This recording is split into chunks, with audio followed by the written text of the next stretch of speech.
It started with a low hum above my ceiling. At first, I thought it might be a pipe problem or some wiring issue. I was used to weird sounds in old buildings, but this hum wasn't like the usual clangs or creaks. It felt closer.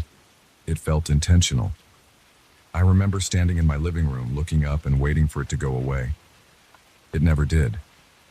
It just lingered, soft and constant, like someone was breathing right above me. That was my first clue that something was off. I didn't know yet how bad it would get. I've lived in this apartment for 5 years, and I've always heard rumors that the upstairs floor was empty. The landlord told me it had been vacant for a long time. The hallway leading to that unit was always dark, and the door at the top was sealed from the outside with a rusted chain. Nobody ever talked about it, and I never saw anyone going up there. People came and went from the other floors, but the top floor stayed quiet. I used to think it was just a space the owners never bothered to renovate. But then I started hearing voices. My bedroom is right under where that sealed apartment should be. The first time I heard the whispers, I was half asleep. I rolled over in bed and checked my phone. It was a little past midnight. I was annoyed because it sounded like muffled talking, but I couldn't make out words. I tried to ignore it. I stuffed a pillow over my ear and hoped I'd drift back off. The next night, at the exact same time, I heard it again. This time I sat up in bed. My heart pounded and I listened carefully. It wasn't just random mumbling. There was a pattern to it, like someone was speaking in short bursts. I got out of bed and pressed my ear to the ceiling. The voice was hushed, but it had a rhythm, like a chant without any real melody. I remember my skin crawling because the tone sounded close to my ear, as if the speaker was just on the other side. On the third night, my curiosity beat my nerves. I climbed out of bed at exactly midnight. My hands were shaking because I anticipated that voice. Sure enough, right on schedule, I heard it again. My heart thumped in my chest, and I felt my mouth go dry. I grabbed a flashlight from my nightstand and decided to check upstairs. There was no logic in waiting anymore. I wanted to prove to myself that nobody was there, that maybe it was a pipe or the wind. I pulled on a pair of jeans, a sweatshirt, and quietly crept into the hallway. The elevator in my building is ancient, so I took the stairs. I reached the second-floor landing and noticed how dark the corridor was. The overhead lights flickered sometimes, but that night they were out entirely. The air felt thicker and it smelled stale, like old cardboard left in a damp basement. I aimed my flashlight at the chain door. The chain was there, but it looked loose, as if someone had undone a link. I got closer and noticed the door was slightly ajar. That alone should have made me turn around, but I couldn't. I felt a pull. It was as if something up there wanted me to come.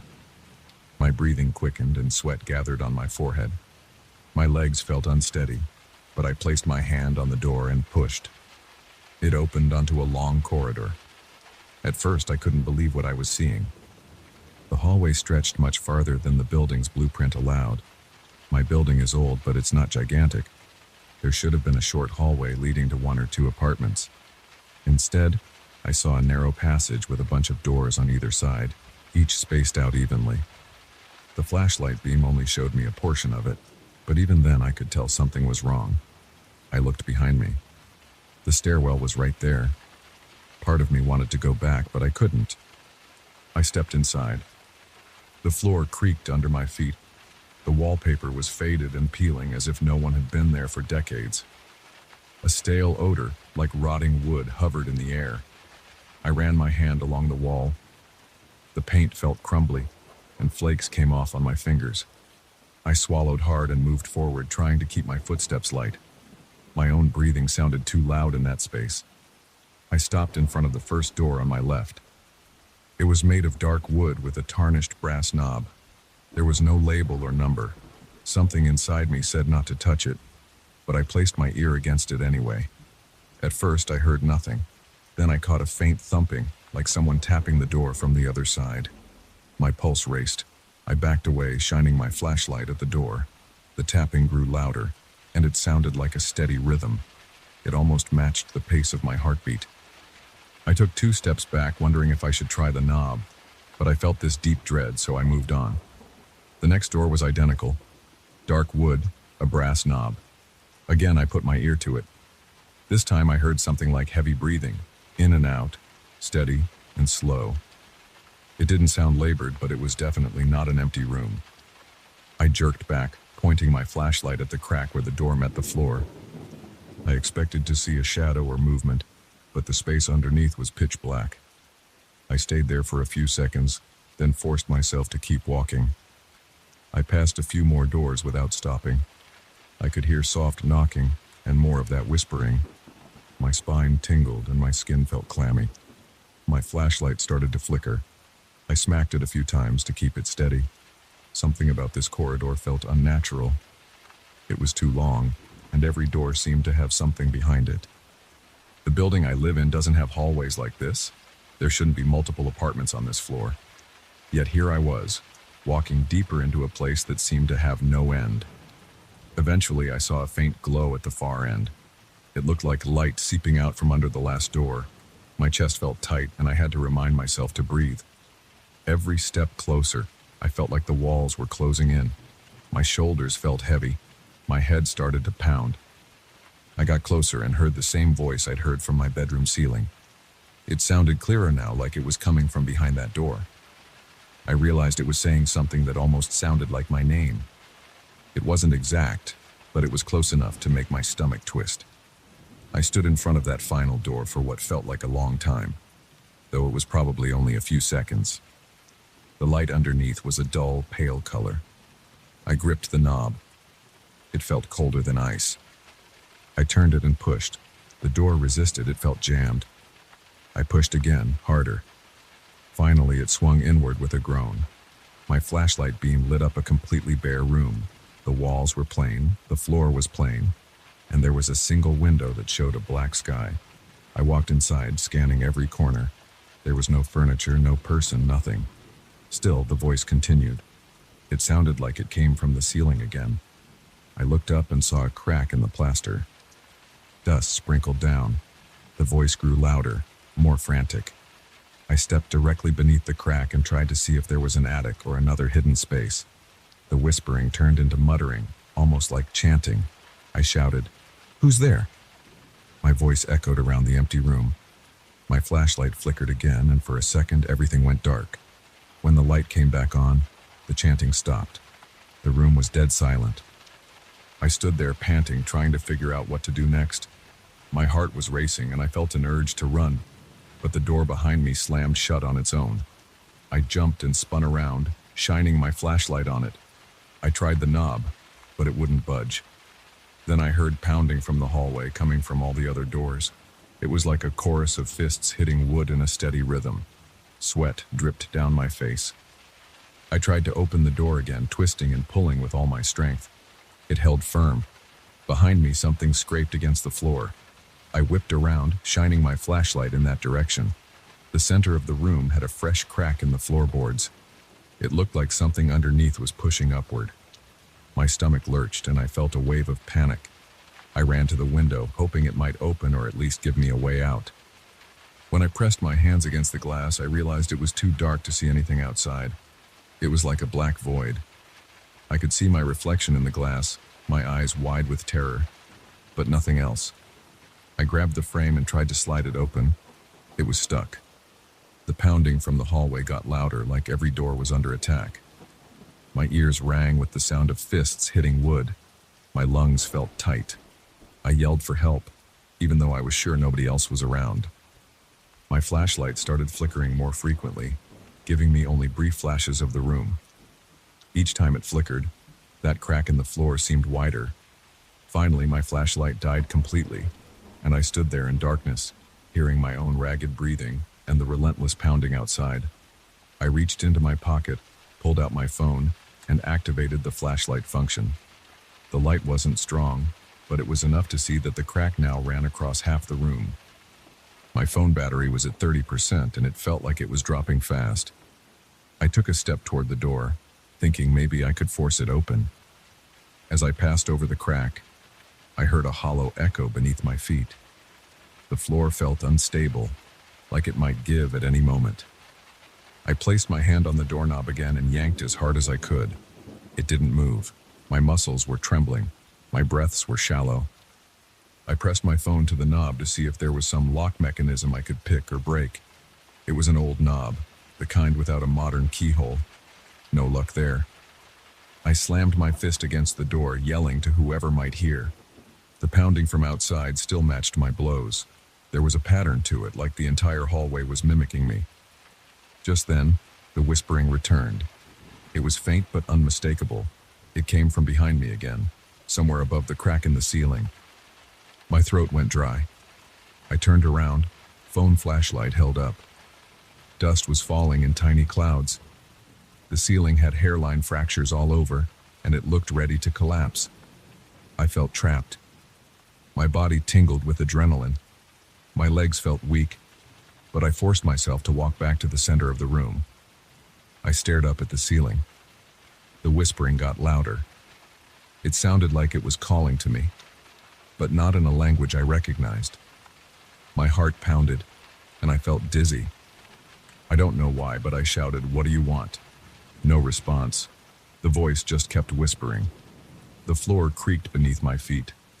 I knelt down, shining my phone at the crack in the floorboards. There was only darkness down there, but I thought I heard movement, like scraping or shuffling. My mind raced. I felt cornered. The door was stuck. The window was sealed. The ceiling and floor both seemed ready to break apart. The pounding outside grew even louder. It felt like the doors in the hallway were being hit by a battering ram. The sound echoed inside my chest, made my stomach twist. My phone battery read 15%. I was sweating so much that my shirt clung to my back.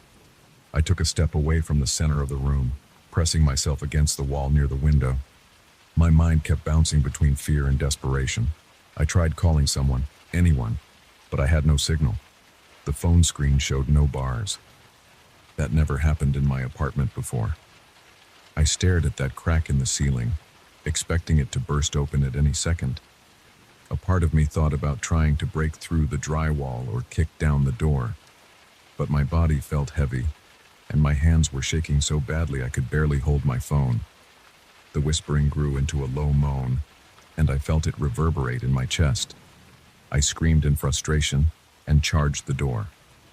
I slammed my shoulder into it, ignoring the pain that shot down my arm. It didn't budge. The pounding in the hallway stopped for a moment, like it was waiting to see what I'd do next. My phone was now at 10%. My heart hammered. I tried to think about anything else I could use. Maybe the window glass could be broken. I grabbed the flashlight from my belt, realizing it was dead, but I could still use it as a blunt object. I swung it at the window with everything I had. The glass didn't crack, and the impact sent a shock through my arm. I tried again. Nothing. It was like hitting solid steel. Behind me, the floor groaned. I heard the board snap. A jolt of terror ran through me. I spun around, shining my phone flashlight at the floor. The crack had widened, and I saw a gap big enough to fit my foot through. It looked like there was a dark void below, as if the building's foundation was missing. My hands shook so much that the phone light wobbled. The board shifted slightly, and I thought they might collapse if I moved too much. Then the hallway pounding started again, loud and fast. It felt like an army was outside, hammering on every door. My eyes darted around the room, searching for another way out. I spotted a small vent near the ceiling on the far side. It was one of those older vents that might lead into some crawl space. I made my way around the edges of the room, trying not to step on any weak spots. I reached the vent, stood on my toes, and tried to see if I could pull the cover off. It was held on by screws, and I had nothing to unscrew them. I tugged, but it wouldn't come off.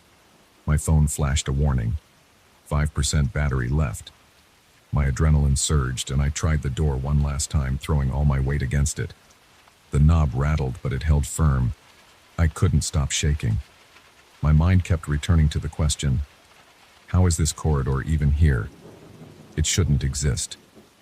My building doesn't have space for a hallway this long or this room, but I knew I was definitely in it. The faint smell of rot and dust filled my nostrils. The chain outside had been undone. Something had led me here. The whispering changed pitch and got louder, echoing off the walls. The pounding outside became a steady, pulsating beat. My phone was at 3%. My hands were clammy, and my arm hurt from hitting the door. I felt like the walls were inching closer. I took a deep breath, raised my phone flashlight to the ceiling one more time, and stepped back to the center of the room, ignoring the crack as best I could. The voice was so loud it felt like it was right in my ear. My heart pounded in my skull and I yelled, "Stop!" But the whispering didn't stop. I felt the floor shift under my weight. The board sagged and I nearly lost my balance. The phone flashlight flickered and then shut off. Total darkness. My body went rigid. The only sounds were my own breathing and that relentless pounding in the hallway. Then I felt a breeze on my face, like air was being sucked in from somewhere below. I stumbled backward, groping in the dark. My fingers found the doorknob again, but it was colder than before. I tried it, half expecting it to open now that I was on the brink of collapsing. It stayed locked. I pressed my forehead against the door, swallowing hard. My throat was so dry it hurt. The pounding outside reached a fever pitch, and the whispering rose to match it. It felt like the air itself was vibrating. I pulled away from the door and crouched, hands over my ears. My breath came in gasps. My legs felt weak, and my skin was damp with cold sweat. The floor trembled, and the boards under me let out a sharp crack. I clenched my teeth, stood up, and with one last surge of desperation, I slammed my body into the door. The doorknob twisted in my hand. The door gave way and I stumbled into the corridor. The pounding stopped. I almost fell to my knees, but I forced myself to stay upright. I looked around, trying to see by the dim emergency light that flickered at the far end of the hall. Every door in the corridor was closed and the noise from behind them had vanished. My heart was still racing and my clothes were soaked in sweat. I took a few unsteady steps toward the direction I had come from. I saw the open entrance where I had first walked in. I made my way back, each step echoing in the silent hallway. The chain on the entry door dangled, broken in the middle. My hands shook as I pushed the door. It opened easily. I hurried through it and found myself back on the stairwell. The normal building light was on now, that dingy yellow glow. My chest felt tight, and my breathing was shallow. I looked back at the door. It was closed, but there was no sign of the chain. I didn't wait around. I ran down the stairs as fast as I could, nearly tripping on each step. By the time I reached my apartment, I was soaked with sweat and shaking. I locked my door and sat on the floor, struggling to calm my racing heart. I stayed there for what felt like hours, hugging my knees, trying to convince myself that I hadn't lost my mind. I could still feel that cold doorknob in my hand, hear that pounding in my ears. Every hair on my body stood on end whenever I recalled the whispers. My apartment felt small and safe compared to that impossible hallway. Even now, I don't know what to believe. There shouldn't be any space above me. There shouldn't be any corridor with locked doors. But I was there. I touched those walls. I heard the tapping, the chanting, the knocking. I don't know if it's real or if my mind snapped. But every night at midnight, I swear I can still hear that low hum in the ceiling. And every night I wonder if that door upstairs is still open, waiting for me to come back.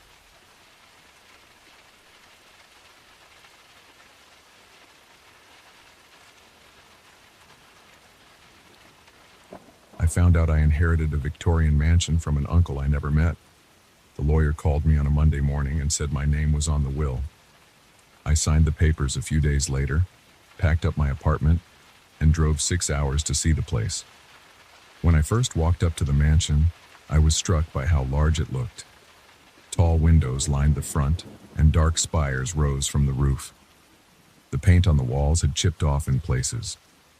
The front porch creaked under my feet, and I smelled damp wood when I pressed my face against the old door. I unlocked the door and stepped into a hallway with a high ceiling. A single light bulb flickered above me. I saw a wide staircase to my left and a corridor to my right.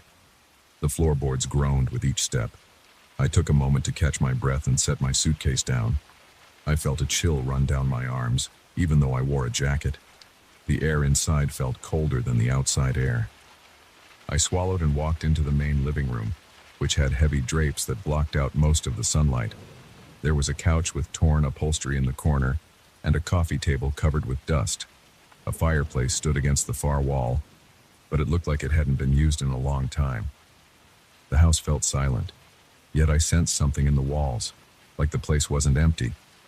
The next day I woke up in one of the upstairs bedrooms. I had chosen a room that didn't smell too musty. It had a bed frame, a mattress and a dresser, although everything felt old and unclean. I didn't hear any traffic outside because the mansion was far from town. The silence pressed down on me. I thought I heard faint tapping behind the walls, but I couldn't be sure. I spent the morning exploring. The dining room had a long table with chairs pushed in at odd angles. The kitchen had a non-functioning fridge, a stove, and cupboards filled with cobwebs. I cleared out enough space on the counter to make myself a sandwich from the groceries I brought. After lunch, I noticed the hallway felt colder than the living room. I thought maybe there was a draft coming in from somewhere. I tried to check the windows for cracks, but I didn't see any obvious gaps. I turned up the small space heater I'd brought with me, but it didn't change the temperature much. My fingers felt stiff. I rubbed my hands together and moved into the living room to see if that felt any better. That space had a different temperature. The living room felt cool, but not as bitter. It was strange, but I shrugged it off. Old houses can have weird insulation problems. Still, I felt uneasy. At night, I listened for sounds. I lay in bed and waited. Around midnight, I heard a faint rustling noise. It came from somewhere near the walls. It sounded like someone whispering, but I couldn't make out words. My name seemed to form in my head, but I thought that was my imagination. I flicked on the lamp, walked across the room, and pressed my ear to the wall. The sound stopped. I stepped back, and my pulse pounded in my ears. Then a few seconds later, I heard it again, but this time it seemed to come from a different part of the house. I grabbed the flashlight from my nightstand and walked into the hallway. It was so dark that my flashlight barely cut through the shadows. My steps echoed.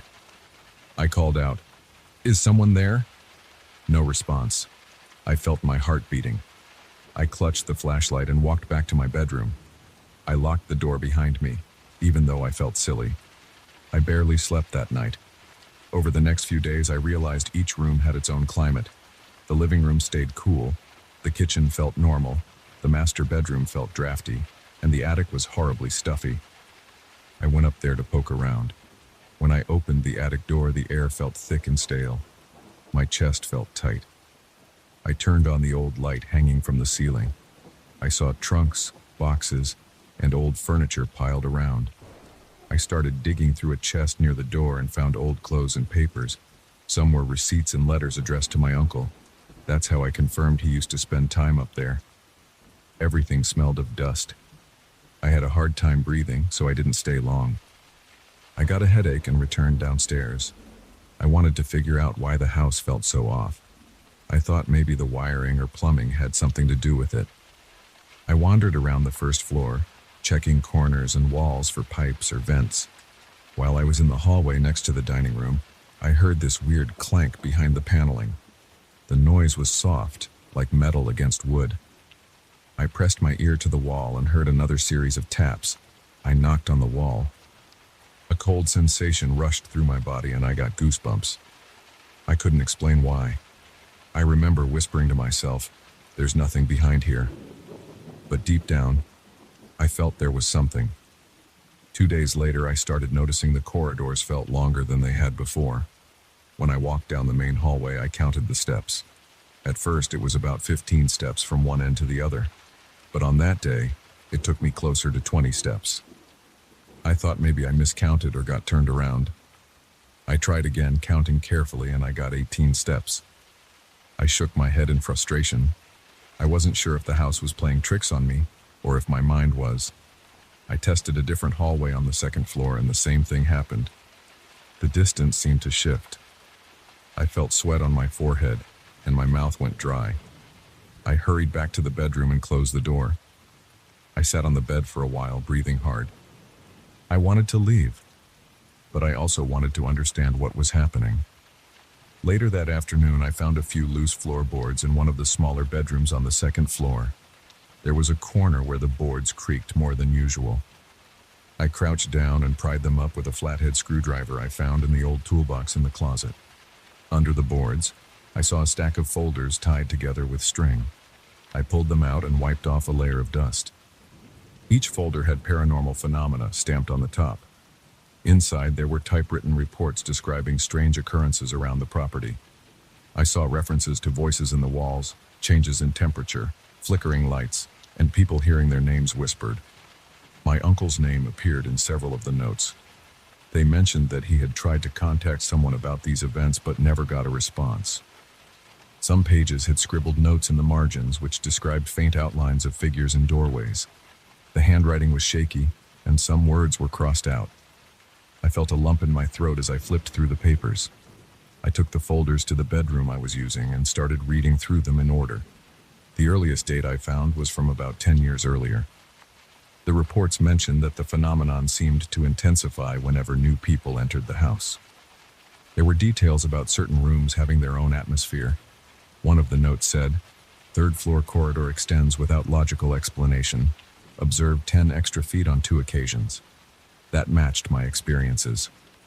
Another note said, "Walls emit low-frequency sounds that resemble speech." I felt my hands tremble. I dropped the folder on the bed. Then I heard a soft whisper. It sounded close, as if it was right behind me. I spun around, but I saw nothing. I remembered that the note said the voices often called the occupant's name. My mouth felt dry and I couldn't swallow for a few seconds. That night, I stayed up until 2 in the morning, reading more of the documents and listening to every noise. Occasionally the pipes would groan or the wind would push against a window and I would jerk my head.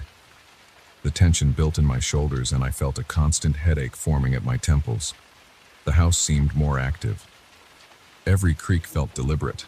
I kept glancing at the door, expecting it to open on its own. The notes mentioned the feeling of being watched, especially at night. One report read, "Occupant woke to find corridor door wide open despite locking it before bed." I locked my bedroom door twice that night. I slid a chair under the doorknob for extra measure. In the morning, I woke up sweating. The air felt hot and heavy in the bedroom, even though it had been chilly before. I opened the window to let in a breeze, but I only got a faint gust of air. I decided to get out of the house for a while. I drove into town and stopped at a small diner. I ate breakfast and tried to calm down. I kept thinking someone might be watching me from the windows of the mansion, but that was impossible. Still, the idea wouldn't leave my head. After breakfast, I picked up a few supplies, a handheld thermometer, batteries, and extra flashlights. I planned to gather evidence so I wouldn't feel like I was losing my grip on reality. When I got back to the mansion, it was still afternoon. I walked through each room with the thermometer, writing down the temperature. The living room stayed around 65 degrees Fahrenheit, the kitchen around 68, but the hallway between them was only 60. The bedroom upstairs was at 59, which felt cold and uncomfortable. The attic registered at 78 degrees, which explained why it felt suffocating. I recorded all of this in a notebook. As I walked around, the floorboards groaned, and I kept hearing a faint whisper in the distance. It sounded like my name, drawn out slowly. My chest tightened each time I heard it. I turned corners fast, expecting to see someone. But every corridor looked empty. I kept going until I reached a small study on the second floor. The door was closed, and the handle felt cold under my hand. I pushed it open and shone my flashlight around. The windows were covered by thick curtains. There was a large desk in the center and a heavy wooden chair behind it. The desk drawers were locked. I went to check the built-in bookshelf along the wall. Most books were about architecture, history, or some old reference materials. I turned to leave, but the door slammed shut right in front of me. I jumped back and felt my heart pounding. I lunged for the doorknob and yanked it. At first, it didn't budge. Then, after a second try, it opened. I stepped into the hallway, breathing hard. I looked around, but no one else was there. Back in my bedroom, I reviewed the reports again. My uncle's notes mentioned intense activity in the second-floor study, exactly where I'd just experienced the door slamming. One of the notes said, "Do not stay in the study alone at night." That made me feel sick to my stomach. I tossed the folder aside and sat on the edge of the bed. My face felt hot. and my heartbeat pounded in my ears. I realized the whispering from the walls was louder now, and it followed me from room to room. I wondered if the mansion wanted me to leave. But there was another possibility in the reports. Sometimes these events seemed like they wanted to trap the occupant, almost like the house needed someone inside. I told myself I would leave the next day if things got worse. But that night, I heard the whispering grow more insistent. It came from behind my headboard. It had a breathy quality, as if it was pushing through a small gap in the wall. I grabbed the flashlight and swept it across the room. The light revealed the peeling wallpaper, the dusty floor, and the old dresser. I saw nothing else. Yet the whisper continued. I got up, walked to the wall, and pressed my hand against it. The surface felt icy. I felt my shoulders tense, and I had a tightness in my chest. I called out, "What do you want?" My voice echoed off the walls. I didn't get a real answer, just a faint whisper that might have sounded like my name. I felt my stomach churn, and I stepped away. My foot hit one of the floorboards at an odd angle, and it squeaked. I thought about those reports hidden under the floor, and I felt trapped. The next morning, I tried to pack my things. My plan was to throw everything in my car and drive away. But while gathering my belongings, I heard the corridor footsteps. I cracked open the bedroom door and peered out. The hallway seemed to stretch longer than before. I counted the doors. There should have been 3 doors on this hallway, but I saw 4. My mouth went dry, and I moved slowly toward what looked like an extra door. It led to another room that I hadn't noticed before. I turned the knob. The door opened into a small storage area full of shelves. The air inside was stale, and I saw old crates stacked in the corner. I stepped in to look around. Then I heard the door slam shut behind me. I rushed back, but the knob wouldn't turn. I started to panic. I banged on the door. My heart raced and my breathing grew uneven. I pushed and pulled on the knob for what felt like minutes. Finally, the door opened and I stumbled into the hallway. My hands were shaking and I felt dizzy. I grabbed my suitcase and ran downstairs. The corridor seemed normal again, with the usual number of doors. I didn't waste time checking. I threw my suitcase into the trunk of my car and got in the driver's seat. My hands were sweaty on the steering wheel. I turned the key in the ignition. The engine made a chugging sound and refused to start. I tried again. Nothing. I sat there, pressing my forehead against the steering wheel, trying to stay calm. I waited a few minutes, tried once more, and it started on the 3rd try. I pulled out of the driveway, my heart pounding the entire time. I glanced at the mansion in the rearview mirror. The windows looked dark and the spires reached into the sky. I felt like the house was watching me. I thought I was safe once I got onto the main road. But I couldn't shake the feeling that the mansion still had a grip on me. I heard faint whispers in my head. My arms felt cold, and I gripped the wheel until my knuckles turned white. I wanted to tell someone what I experienced, but I didn't have any clear proof, only those old files. My plan was to stay in a motel for a couple of nights. I still had the key to the mansion. I wasn't sure if I would go back, but part of me felt I couldn't escape it. Even on the road, I swore I could feel the hallway floors groaning under my feet and hear that whisper in the distance. For now, I'm out. But I catch myself checking the shadows whenever I'm alone in a room. I check the walls for strange sounds. I keep thinking about those corridors and the different temperatures. I imagine those documents under the floorboards describing everything that happened. I see them every time I close my eyes. I don't know if the mansion wants to pull me back, or if it's just letting me carry a piece of it wherever I go. All I know is that place is real, and it doesn't let go easily. I can still feel it whenever I think about it for more than a few seconds. It's like my name is still floating in the walls, calling me back. So far, I haven't answered. But the pull is there, and I can't pretend it's gone. I told myself I wouldn't return, but I haven't handed over the property to anyone else. The lawyers keep asking what I plan to do with it. I haven't decided. Part of me feels I should sell it, let someone else figure out its secrets. Another part of me worries about unleashing that place on someone else. I don't know if it's safe to abandon it, or if it's best to keep it locked up. For now, it's there, and I'm here. hoping that the house stays quiet. But in the back of my mind, I can still hear it. And if I listen closely, I think it's waiting for me.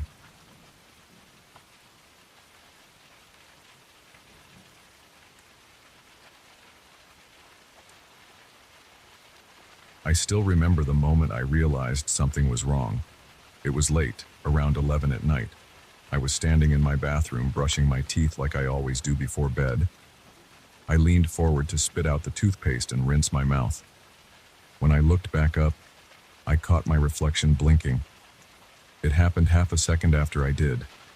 I stood there for a few seconds, staring at my own face in the mirror, waiting to see if I had imagined it.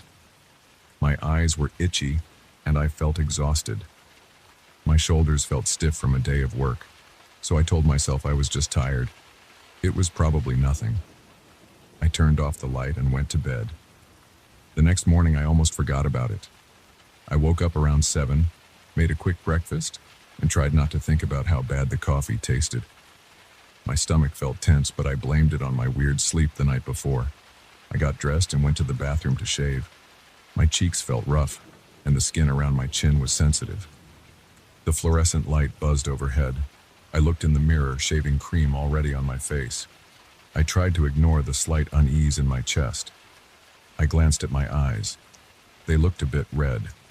My reflection seemed normal at first, but I remembered what happened the night before, so I deliberately blinked one eye just to check. My reflection blinked back at the exact same time. I exhaled in relief. Everything seemed aligned. I told myself that I had just been too exhausted to see straight the night before. I went about my day. I drove to work, and the hum of the engine put me in a fog. At every red light, I glanced at the rearview mirror.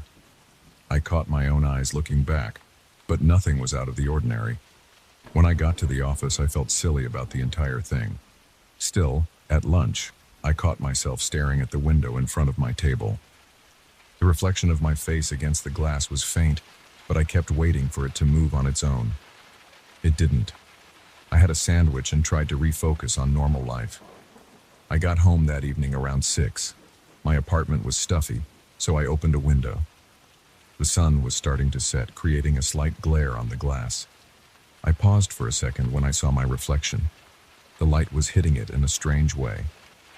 My reflection's eyes appeared darker than mine, and the shape of my mouth seemed off.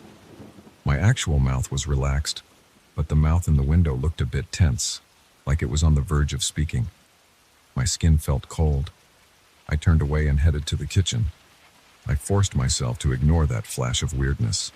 I prepared a quick dinner. My utensils clanked against the plate, and the noise felt louder than usual. When I reached for a knife, I saw a distorted version of my face in the metal. My stomach twisted. The reflection in the knife looked like it was frowning. My lips were tight in the reflection, but I wasn't frowning with my actual face. My heart gave a quick jolt in my chest. I set the knife down, took a breath, and walked away from the kitchen. I didn't feel hungry after that. My head was pounding, and I felt this heaviness in my arms. I wanted to shake off the fear, but it was creeping in. The air in my apartment felt stale. I turned on the TV in the living room to distract myself. The noise helped a bit. After a while, I convinced myself that I just needed sleep. It was probably stress, or maybe I hadn't been drinking enough water. Still, I felt uneasy. That night, I lay in bed, half awake, half asleep. The clock on my nightstand read 2:14 a.m. My eyes burned, and my throat felt dry. I heard a dull drip from the bathroom faucet. Drip, drip, drip. The slow rhythm was driving me crazy, so I got up. I walked to the bathroom in the dark. I felt along the wall for the switch. My fingers trembled a bit. When the light flicked on, I froze. My reflection in the bathroom mirror stood staring back at me, but it seemed like the eyes were locked onto me even before the light came on. It was like it was already looking in my direction, waiting. My heart thumped in my chest. My reflection's face looked calm, but I could feel my own face tensing. My breath was shallow. I shut off the faucet and stared at the mirror for a long moment, waiting for it to do something else. It didn't. I left the bathroom light on when I went back to bed. Over the next few days, I started noticing more and more odd details. When I passed by any reflective surface, I would pause to check. Sometimes I'd see my reflection in the window, and the expression would be slightly off. One time, while I was washing dishes, I glanced at the reflection of my face in the soapy water. It looked distorted, but for a second, I was sure I saw the reflection grimace. My heart pounded, and I felt a tingling sensation in my arms. I rinsed the dishes fast and tried to catch my breath. Every time it happened, I told myself it was a trick of the light or a product of my anxious mind. But late at night, when the apartment was quiet, I couldn't help but think about it. I'd walk around, double-checking the locks on the doors and windows. My stomach would churn and I'd find my palms sweaty. I tried to fall asleep with the TV on so I wouldn't think about what might be happening in the darkness. One night I woke up to use the bathroom again. The moment I switched on the light, I heard a faint tap on the mirror. It was like a fingernail tapping on glass. I froze in place. My entire body felt stiff. The tap lasted for about 2 seconds, then stopped. I couldn't bring myself to move closer to the mirror. I stood there, heart racing, breathing fast. My hands felt damp, and there was this shiver running through my shoulders. I slowly backed out of the bathroom and left the light on. I couldn't sleep after that. I sat in my living room, feeling my heart pound in my chest, staring at the TV without paying attention to what was on. The next morning, I noticed something new. It wasn't just in my bathroom mirror anymore. My reflection was appearing in different mirrors or reflective surfaces around my apartment at the same time. I'd walk into the bedroom, and a reflection would be waiting on the shiny part of my closet door. Then I'd walk to the kitchen, and I'd see another one in the oven door. Each one looked a bit different from the others. Some looked angry, some looked curious, some looked like they were studying me. My chest tightened every time I saw a new reflection. I could feel sweat forming on my forehead and my hands would shake. Sometimes I'd run back into the living room just to get away from them. I tried covering some of the mirrors. I draped a sheet over the big mirror in my hallway. That helped a little, but I couldn't get rid of the windows or the glass in the bathroom. And even if I covered everything, there were still things like spoons, knives, phone screens, or anything else that had a shiny surface. Every time I saw my reflection, it was slightly different. I saw one reflection that had a small smile that I definitely wasn't making with my actual face. Another time, I saw a reflection with wider eyes, like it was alarmed or excited. The sense of being watched got stronger. I started feeling like they were all around me, waiting for me to slip up. I checked the edges of the mirrors for any kind of gaps or illusions. I pressed my fingertips against the glass, feeling the cool surface. I tried to see if the reflection would push back. Of course, it didn't happen when I was looking for it. But later, when I was in bed or sitting on the couch, I'd get this shiver down my spine. It felt like I was being observed from somewhere else in the apartment. I began to wonder if I was losing my mind. I drank more coffee than usual, hoping to stay alert. My eyes felt gritty, and my head hurt most of the time. Work became a blur. I would pretend everything was normal during the day, then come home to this silent, oppressive tension in my apartment. One evening, I heard what sounded like a faint whisper coming from the bathroom. I turned on every light in the place, grabbed a flashlight from my kitchen drawer, and headed to the bathroom.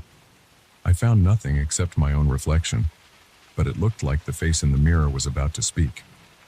My stomach churned, and I felt short of breath. I slammed the bathroom door shut. I put a chair against it as if that would stop anything from coming out. I didn't know what else to do. By the time the next week started, I wasn't sleeping well at all. My eyes had dark circles, and my hands shook whenever I tried to do normal tasks like typing on my computer or making a sandwich. The reflections seemed more active in the evenings. I would walk into the kitchen and I'd catch one of them staring at me in the toaster. The face would look intense, like it was analyzing me. Then I'd leave the kitchen and walk to the living room, and I'd see another reflection in the TV screen, almost pressing up against the surface, like it was trying to get closer. Every time, my chest felt tighter. My breathing grew shallow and my mind raced. The absolute worst moment so far happened a few nights ago. I was sitting on my couch, trying to watch some late-night talk show. I kept the volume high. I was trying to ignore all the reflective surfaces. Suddenly, my living room window rattled. I jumped to my feet, heart pounding. I stared at the window, expecting to see a branch or maybe the wind pushing against it, but the glass was perfectly still after that single rattle. Then I saw my own reflection. This one had a strange grin, just a slight curve of the lips. Its eyes were wide and fixed on me. I felt sweat roll down the back of my neck. I looked at my actual face in the reflection to see if I was somehow grinning, but my mouth was just parted in shock. The reflection's grin stayed for a few seconds, then vanished, like it relaxed into a neutral expression. My entire body felt cold. My legs felt shaky.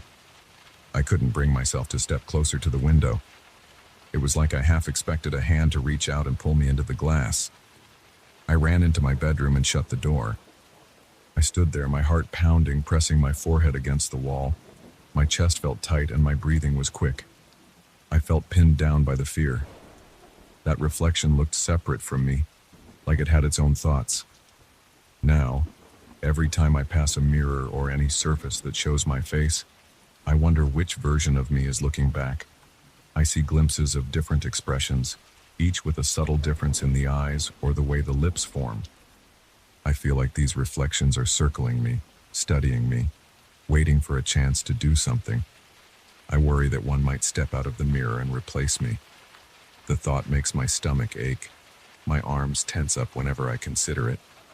I double-check every mirror, looking for signs of movement that doesn't match mine. I've tried removing anything reflective from the apartment, but I can't remove everything. Spoons, faucets, window glass, phone screens, all of these keep giving me glimpses of those other versions of me. I feel like I'm trapped in my own home, and I don't know how to fight against a reflection. I've tried cleaning the mirrors, hoping the act of wiping them down would make them normal again. I tried leaving the lights on all night so I can't see anything clearly in the dark. Nothing stops it. There are always more surfaces, more angles, more moments when I turn the corner and catch a different face staring back at me. Sometimes I stand in front of the bathroom mirror and just watch. I wait for the reflection to do something. My shoulders feel stiff and my mouth goes dry. After a minute or two, my reflection seems normal. Then, out of nowhere, I'll see a slight delay in the blink. My heart will jump. My stomach will clench. Sometimes I hear a faint squeak of the floor behind me, but when I turn, nothing is there. Then I whip my head back to the mirror, and the reflection is just standing there, matching me again. I can't sleep at night. I keep thinking one of these reflections might find a way out. I don't know how that could happen, but the idea gets stuck in my head. My pulse races when I think about the possibility. I imagine waking up in the middle of the night and seeing another version of me standing at the foot of the bed. My jaw tightens every time that thought crosses my mind. I wish I could stop this, but I don't know how. I don't even know if it's real or if I'm going crazy from exhaustion. Still, I can't ignore what I see. Each reflection has a different expression, and they all seem determined in some way. Sometimes it feels like they're communicating with each other, coordinating through the glass surfaces while I'm left on this side, frantic and unsure. I can't call anyone for help because I can't explain this without sounding insane. And I'm too scared to let anyone come over and see me like this. For now, I just keep my distance from mirrors whenever possible. I take the fastest showers I can. I cover most of the windows after sunset. I sleep with a small lamp on in the bedroom, even though the soft glow of the lamp sometimes creates faint reflections on the polished floor. I try not to look at them. I lie in bed, hearing my heartbeat in my ears. Sometimes I hear tapping or light scratches on mirrors down the hall. I stay frozen in place, hoping it will stop. Eventually it does, but then I'm left with a pounding headache and a sense of dread. That's where things stand right now. I'm constantly on edge, with sweat on my brow and a tightness in my chest. Every day I wonder if this will be the day when one of those reflections crosses the line and replaces me. The thought makes me tremble. I can't decide which is worse, the possibility that these reflections are real or the possibility that I'm imagining it all. Either way, I'm trapped. I can't escape my own face. It's everywhere I look, in every glossy surface. blinking slightly too late or smiling when I'm not. And each time I see it, my heart hammers with fear that maybe one of them will finally step through the glass and take my place.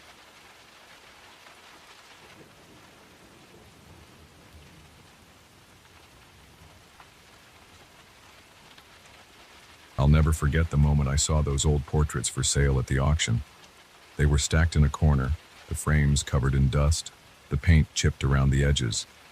Something about them made me pause. The auction room was loud and people rushed around looking for antiques or bargains, but my attention stayed on that pile of portraits. I felt an odd pull. I didn't ask anyone for advice, and I didn't think about it too long. I just bid on them without hesitation. I wanted them for my living room. I wanted something that would give a different feel to my home, something authentic. The price wasn't high, so I made the purchase. I didn't realize how much my life would change because of those paintings. The first day I set them up in my living room, I noticed little details. There were about 10 portraits, each showing a different person in old-fashioned clothes. Some had stern faces, and others looked neutral. The backgrounds were dark. The frames looked handmade. I wiped off the dust and hung them in a neat line on the largest wall. I thought they looked interesting, so I didn't question why they had been left in that corner at the auction. I just assumed they were old family portraits from some estate sale. The living room felt different with them. I liked that at first. It was a new atmosphere.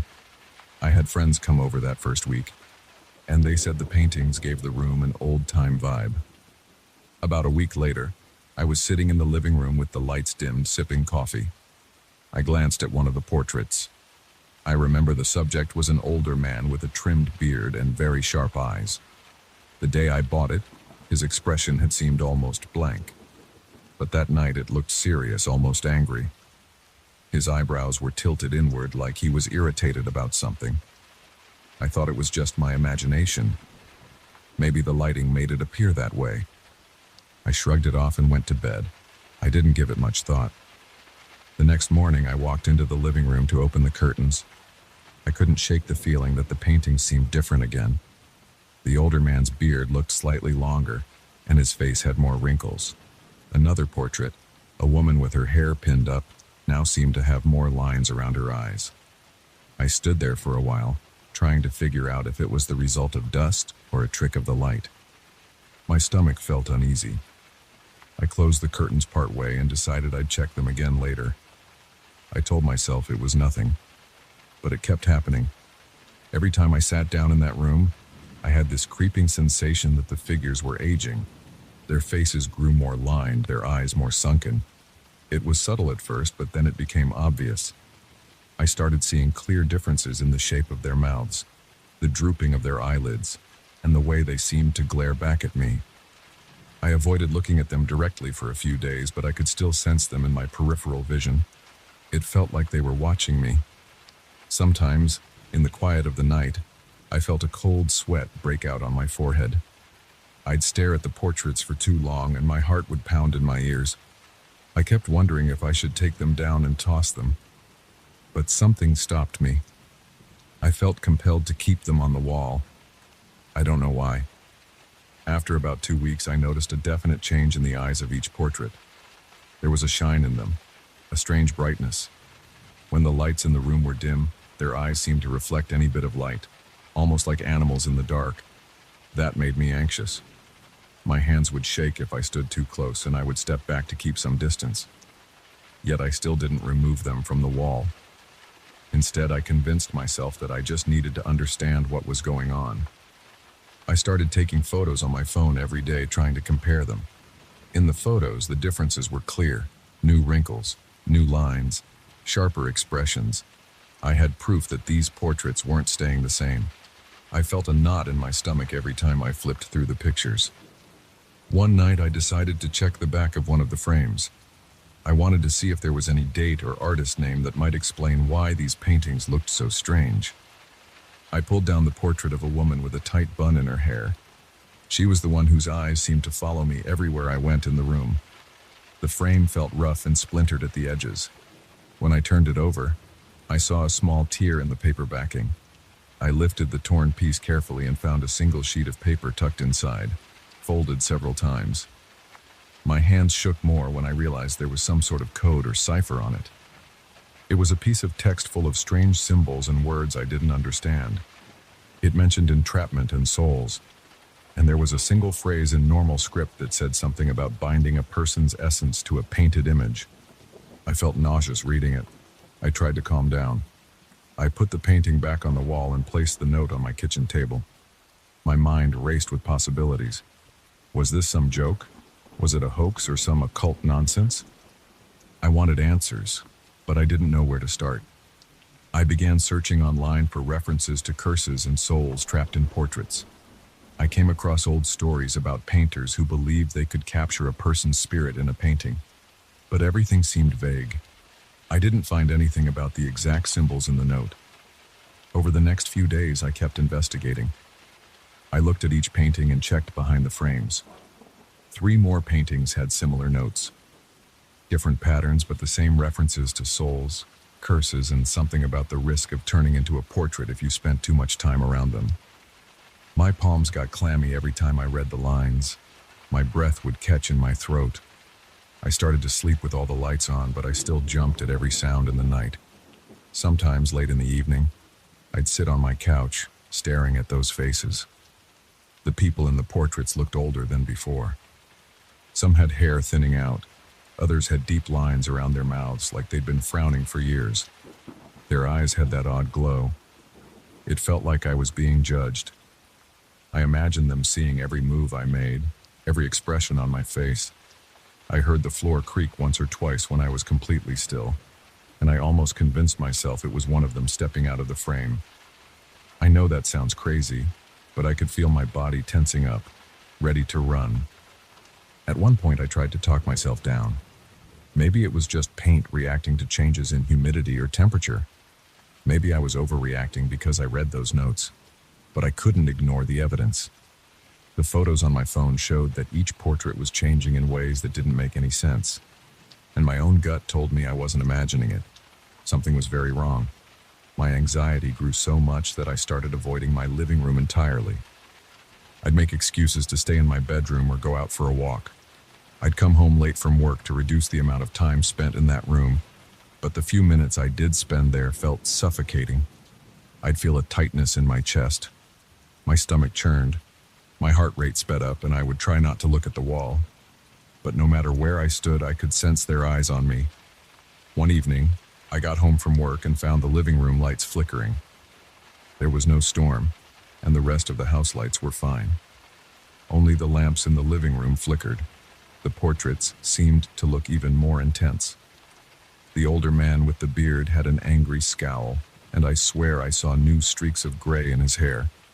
Another painting, a woman in a lace collar, had deeper shadows under her eyes. I felt a chill on my arms, and the hairs on the back of my neck stood up. I turned on every lamp in the house, but that didn't make me feel any safer. I picked up the notes again, trying to figure out if there was any mention of reversing the curse or destroying it. The text was mostly cryptic. I saw references to a ritual involving a mirror, a candle, and blood, but I didn't want to do anything that extreme. I didn't know if it would make things worse. Still, I thought about it. I paced around my kitchen, holding the papers, my mind spinning with worry. I felt lightheaded and had to sit down. As I studied the text more, I realized it said something about the observer becoming the observed. There was a line that implied anyone who owned the portraits could end up trapped if they spent too long in their presence. It said the paintings would feed off the owner's energy. My throat went dry. I felt my pulse hammering in my neck. I couldn't stand the idea of turning into a painting. I pictured myself stuck inside a frame, aging in front of someone else. My stomach twisted. I couldn't let that happen. I decided to remove the paintings from the wall. I grabbed a large box from the garage and set it down next to my couch. I took down the first portrait, the older man with the beard. As soon as I lifted it, I felt a strange pressure in my chest. My arms felt heavy. I started to sweat. I carried it to the box, careful not to look at his face. I was worried I might see him move in my peripheral vision. Then I went back for the others one by one, pulling them off the wall. Each time I did, I felt that strange heaviness. I put them all in the box and closed the lid. I felt a small sense of relief, but it wasn't enough. I set the box in a corner of my garage and covered it with an old blanket. I locked the garage door behind me. My nerves were still raw, but I felt better not seeing those eyes every time I walked into the living room. That night I slept a little easier, though I still woke up twice in a sweat, imagining the paintings were in my bedroom. But the next morning my pulse sped up when I noticed faint footprints on the garage floor. They were small, more like smears than clear shoe prints, but they led from the box toward the door. The door was still locked, and I found no one outside. I had no explanation for it. I rubbed my forehead, trying to calm down, telling myself it might have been my own footprints from the previous night. But I wasn't sure. For the next week, I kept the paintings in the garage, and the living room felt empty. I actually preferred it that way. I had trouble relaxing, though, because I still felt uneasy. I kept glancing at the garage door, half expecting to see someone or something standing there. One night, curiosity got the better of me. I unlocked the door and stepped inside, flicking on the overhead light. The blanket was still over the box. I heard a soft creaking sound, like wood rubbing against wood. My eyes darted around, but I saw nothing move. I lifted the blanket and opened the box just to check. The portraits were all there, stacked in the same order I'd placed them, but each face was more aged. The man with the beard had deep hollows under his eyes. His expression was pure anger. The woman with the bun looked furious, her eyes nearly glowing under the garage light. My heart pounded so hard that I actually gasped for air. I slammed the box shut and stumbled back. I locked the garage door again, determined not to open it anymore. Now I'm stuck. I want to get rid of them, but I also worry about passing this problem on to somebody else. The notes mention that if you destroy the paintings the wrong way, you could trigger a worse consequence. I don't know if that's true or not, but I don't want to risk it. So here I am, living in constant tension. The living room is empty, and I avoid the garage as much as I can. I've thought about looking for someone who understands these curses, maybe an expert in weird artifacts. But I'm afraid of what they'll say or what I might have to do. There's a lingering fear that this curse has already marked me. I still have that slight urge to open the box. A part of me wants to keep watching the changes, like I'm drawn to them. I can't explain it.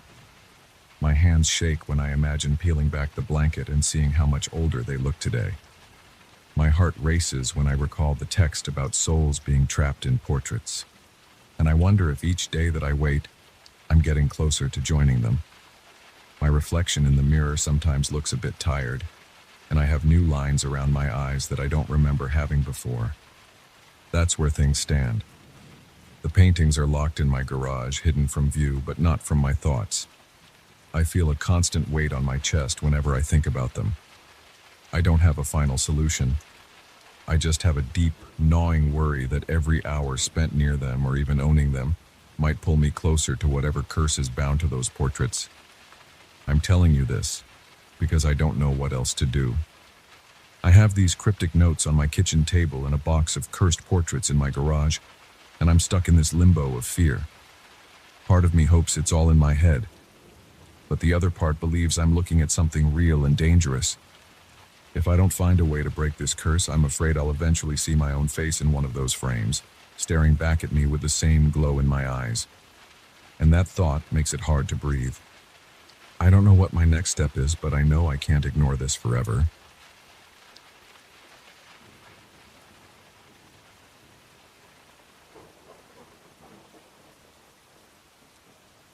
I saw the cabin when I was about 2 hours into my hike. The trees were tangled in a way that made it hard to see more than a few feet ahead, and the air felt damp against my skin. I wasn't looking for any abandoned structure. I just wanted some fresh air and a break from my usual routine.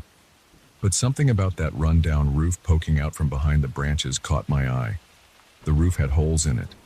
I noticed fallen leaves piled on top of rotted shingles. I stopped, stood there, and took a moment to figure out if it was safe to get closer. My gut tightened. The cabin looked like it didn't belong in that spot, yet I couldn't ignore it. I pushed a few low-hanging limbs aside and approached. The walls were made of old logs that smelled like wet moss. I saw strips of peeling paint, but I couldn't figure out what color it used to be.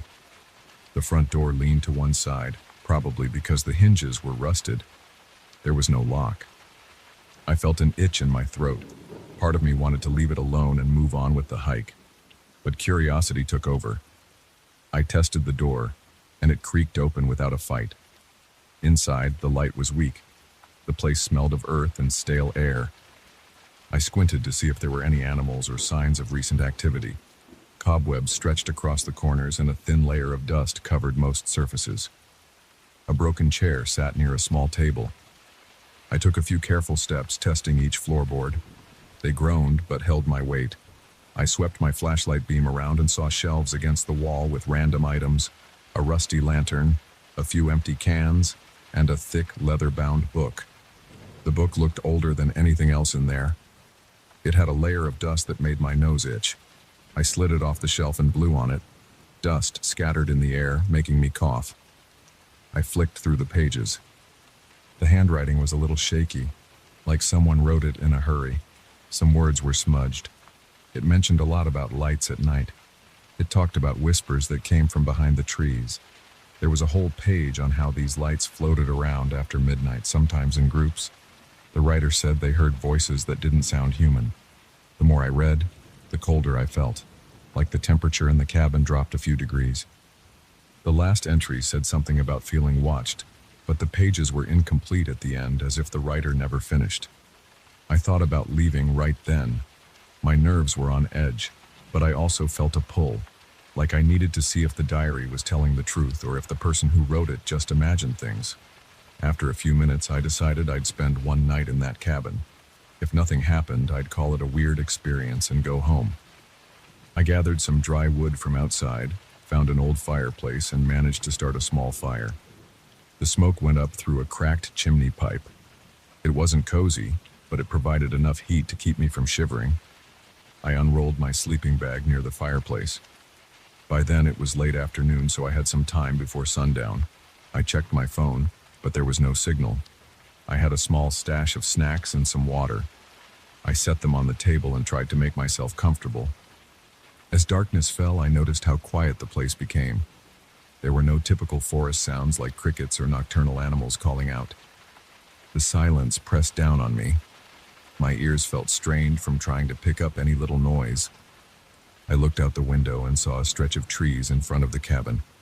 The moonlight filtered through, but it wasn't bright. Shadows covered most of the ground. I sat on the floor, near the fire, reading more of the diary. It had repeated mentions of a certain time. Midnight. The writer claimed that's when the lights became most active. The wind outside started to pick up, rustling the branches. Around 11, I heard a dull thud against the cabin wall, like something hitting the wood. I jumped to my feet and aimed my flashlight at the spot. I didn't see any hole or mark. Maybe a branch hit the side. My heart was pounding. I tried to calm down, telling myself it was probably just the wind. A little before midnight, I felt a chill drift through the cabin, even though the fire was still going. My breath felt colder in my chest. I looked toward the window and saw the branches swaying. But I also thought I saw a slight movement of light in the distance. It was faint, almost like a glow. I couldn't tell if it was just the moonlight hitting something reflective. I decided to stay put and watch. My stomach felt tight. My palms were sweaty. I wiped them on my jeans. At midnight, a sudden gust of wind whipped around the cabin. The fire flickered, nearly going out. The door rattled, and the windows shook a bit. Then I heard voices. It was more like a chorus of soft moans, stretched out into something that sounded like a strange language. I strained my ears, but I couldn't make out any words. The voices were rhythmic, like a distant chanting. I stood up slowly, my knees tense. I grabbed my flashlight and walked to the window. I pressed my face close to the glass, trying to see if there were people out there. But I saw only darkness and a few swaying branches. The whispering continued, then faded for a moment, and then returned from another direction, circling the cabin. I turned off my flashlight for a few seconds, hoping my eyes would adjust and give me a better view outside. My heart was thumping so hard I could hear blood rushing in my ears. I felt a tingle run down my spine. Every hair on my arm stood up. My mind raced. I thought about heading out, grabbing my things, and leaving. But I also couldn't shake my curiosity. I wanted to see if the lights would appear the way the diary described. Then I caught a glimpse of a flickering glow through the gaps in the trees. It was to my left. I moved to that side of the cabin, stepping carefully on the creaky floor. The chanting grew louder. The words, if they were words, had no meaning for me. They sounded rough, not like any language I recognized. I propped myself against the wall and peeked through a small crack in the wooden boards. I saw something faint. It was like several small orbs of light, floating in a slow pattern among the trees. They weren't bright enough to illuminate the entire area, but they stood out against the darkness. I counted at least 4 or 5 of them. They drifted left, then right, as if circling. My stomach churned. I felt sweat trickle down my temples. I couldn't look away. The chanting stopped, replaced by a heavy silence. I was breathing through my mouth because my nose was clogged with the heavy smell of old wood and ashes from the fireplace. My thoughts raced with possibilities. I wondered if someone was playing a prank, but the diary said this had happened before. Also, there was no obvious source for lights like that. They seemed to move too freely, almost floating without any beams or wires. I stepped back and stared at the fire. The flames were low now, mostly orange embers. I considered stoking it, but I was too focused on the sounds and lights outside. Suddenly, the chanting started again, this time coming from the right side of the cabin. I ran to that window. It was the same glow now on that side. The lights floated closer, then pulled back, as if testing something. The wind outside had died down, so the cabin was still, except for those voices that rose and fell. I felt my chest tighten. My breathing grew shallow. I clutched the edge of the windowsill. I wanted a better view, but there wasn't enough moonlight. I glanced at the cabin door. It looked fragile, like something could kick it open without much effort. I felt a surge of anxiety because I realized I had nothing to barricade it with. I had a small knife in my backpack, but that wasn't going to help against something I couldn't even see clearly. The voices moved closer. They sounded like they were right outside the front door. My palms were sweating again, and a throb settled behind my eyes. I backed away from the window and grabbed the diary off the table. I felt like I needed to hold on to something that connected me to whoever wrote those entries. The chanting filled the air, and then, as suddenly as it had started, it stopped. Silence rushed in, and my ears rang from the absence of sound. I stood there for a full minute, unable to move. Then I heard it, a gentle scraping sound against the wall near the fireplace. It was light at first, like fabric brushing wood, but then it dragged slowly, like someone's hand moving across the logs. My heart hammered. I shined my flashlight at the fireplace but saw nothing. The scraping continued for a few more seconds, then stopped. I realized I was trembling. My legs felt weak.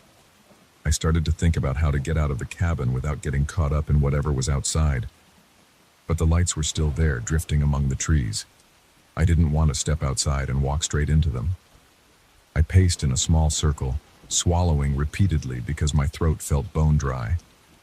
The air inside the cabin seemed stale and heavier than before. Then I felt a presence. It was like standing close to someone, but there was no one in my line of sight. The sensation weighed on me, making the space around me feel crowded. I felt my skin prickle. I shone the flashlight around, looking for any shape or shadow. I saw nothing unusual, just the old furniture and dust motes in the beam of light. But the feeling didn't go away. My neck tingled. My shoulders tensed up. I took a couple of steps backward and accidentally knocked over the broken chair. It crashed to the floor, echoing in the silence.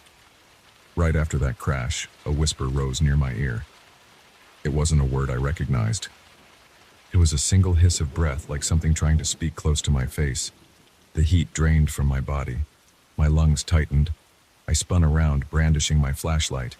The air behind me was empty, but I sensed movement, like something retreating. I stumbled back toward the fireplace. My chest was heaving. I felt trapped. I kept hearing the faint echoes of that whisper in my head. Time felt distorted. I looked at my watch, but it was hard to focus. It was around 12:30 or so, but I might have misread. The chanting started up again, more distant this time. The lights outside seemed to spread out. I checked the front window and saw them moving deeper into the woods. The chanting followed them. I heard the faint hum of those unknown words drifting away. For a moment, I considered making a dash for it, but I didn't trust my legs to hold me. I felt exhausted from the surge of adrenaline. I slumped against the wall and forced myself to breathe in and out slowly. My pulse pounded in my ears. The cabin was quiet again, except for the crackle of dying embers in the fireplace. The presence I felt before was still there, but weaker. I tried to focus on logical steps. I told myself to wait until the lights went far enough away, then gather my gear and leave before sunrise. I waited for about 15 minutes, though it felt longer. The chanting faded until I couldn't hear it at all. The wind outside remained calm. I didn't see the lights anymore. My body still felt tense, but I decided I couldn't stay in that cabin another minute. I stuffed the diary into my backpack, rolled up my sleeping bag, and stepped quietly to the door. I opened it an inch and peered out. The trees looked normal again, just silhouettes in the night. No floating orbs, no strange voices. I slipped out, making sure the door didn't slam. The ground outside was soft and damp. My boots sank into the layer of decaying leaves. My flashlight revealed a narrow path. I walked as quickly as I could without making too much noise.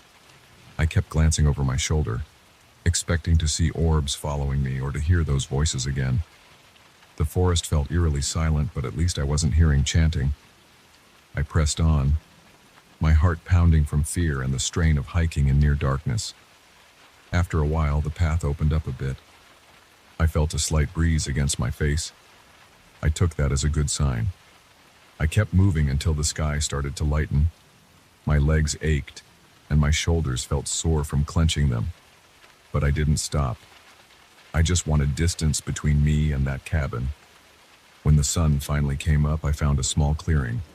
I rested there, dropping my pack to the ground. I wiped sweat off my forehead. My mind kept replaying the chanting, those floating lights, and the feeling that someone was right behind me.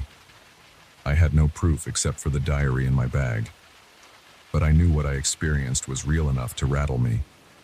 I never heard anything else like that for the rest of my time in the forest. Eventually, I made it back to my car and drove away. I still have that diary. Sometimes I'll open it and read a passage or two, then quickly shove it back on a shelf because it brings back the tension in my chest. I haven't shared much about this with other people. I don't need anyone calling me delusional or insisting I go back there. I know what I heard and I know what I saw, and that's enough for me. I don't care if there's an explanation. I'm not going back to find out.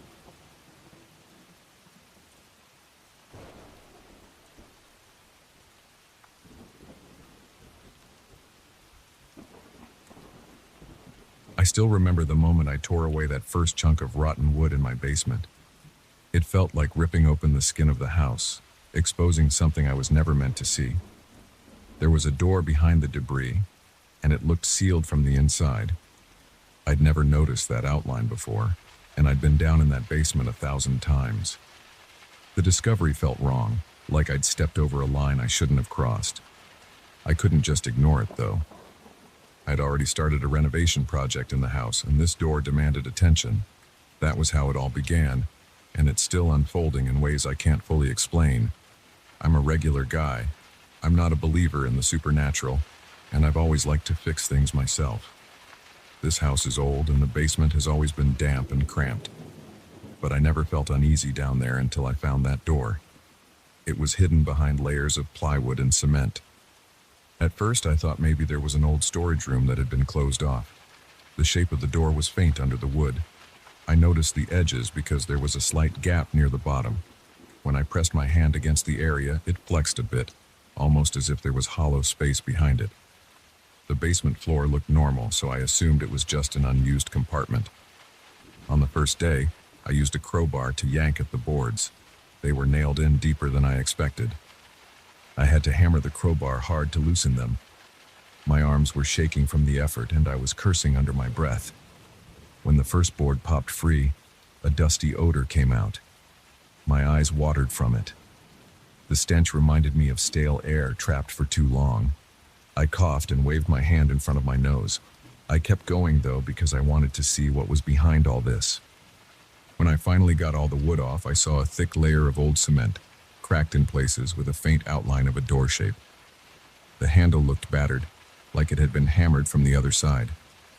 My flashlight showed chipped paint and rust. The cement felt cold to the touch. I tried to chip away at it with a chisel and a hammer, but it was difficult. Pieces flaked off in small chunks, and dust filled the air. I thought this might be a big project, but I was determined to open it.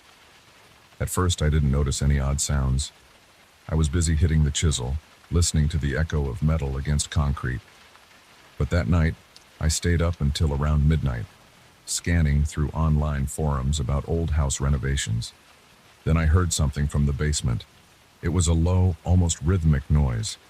It reminded me of someone breathing in short bursts.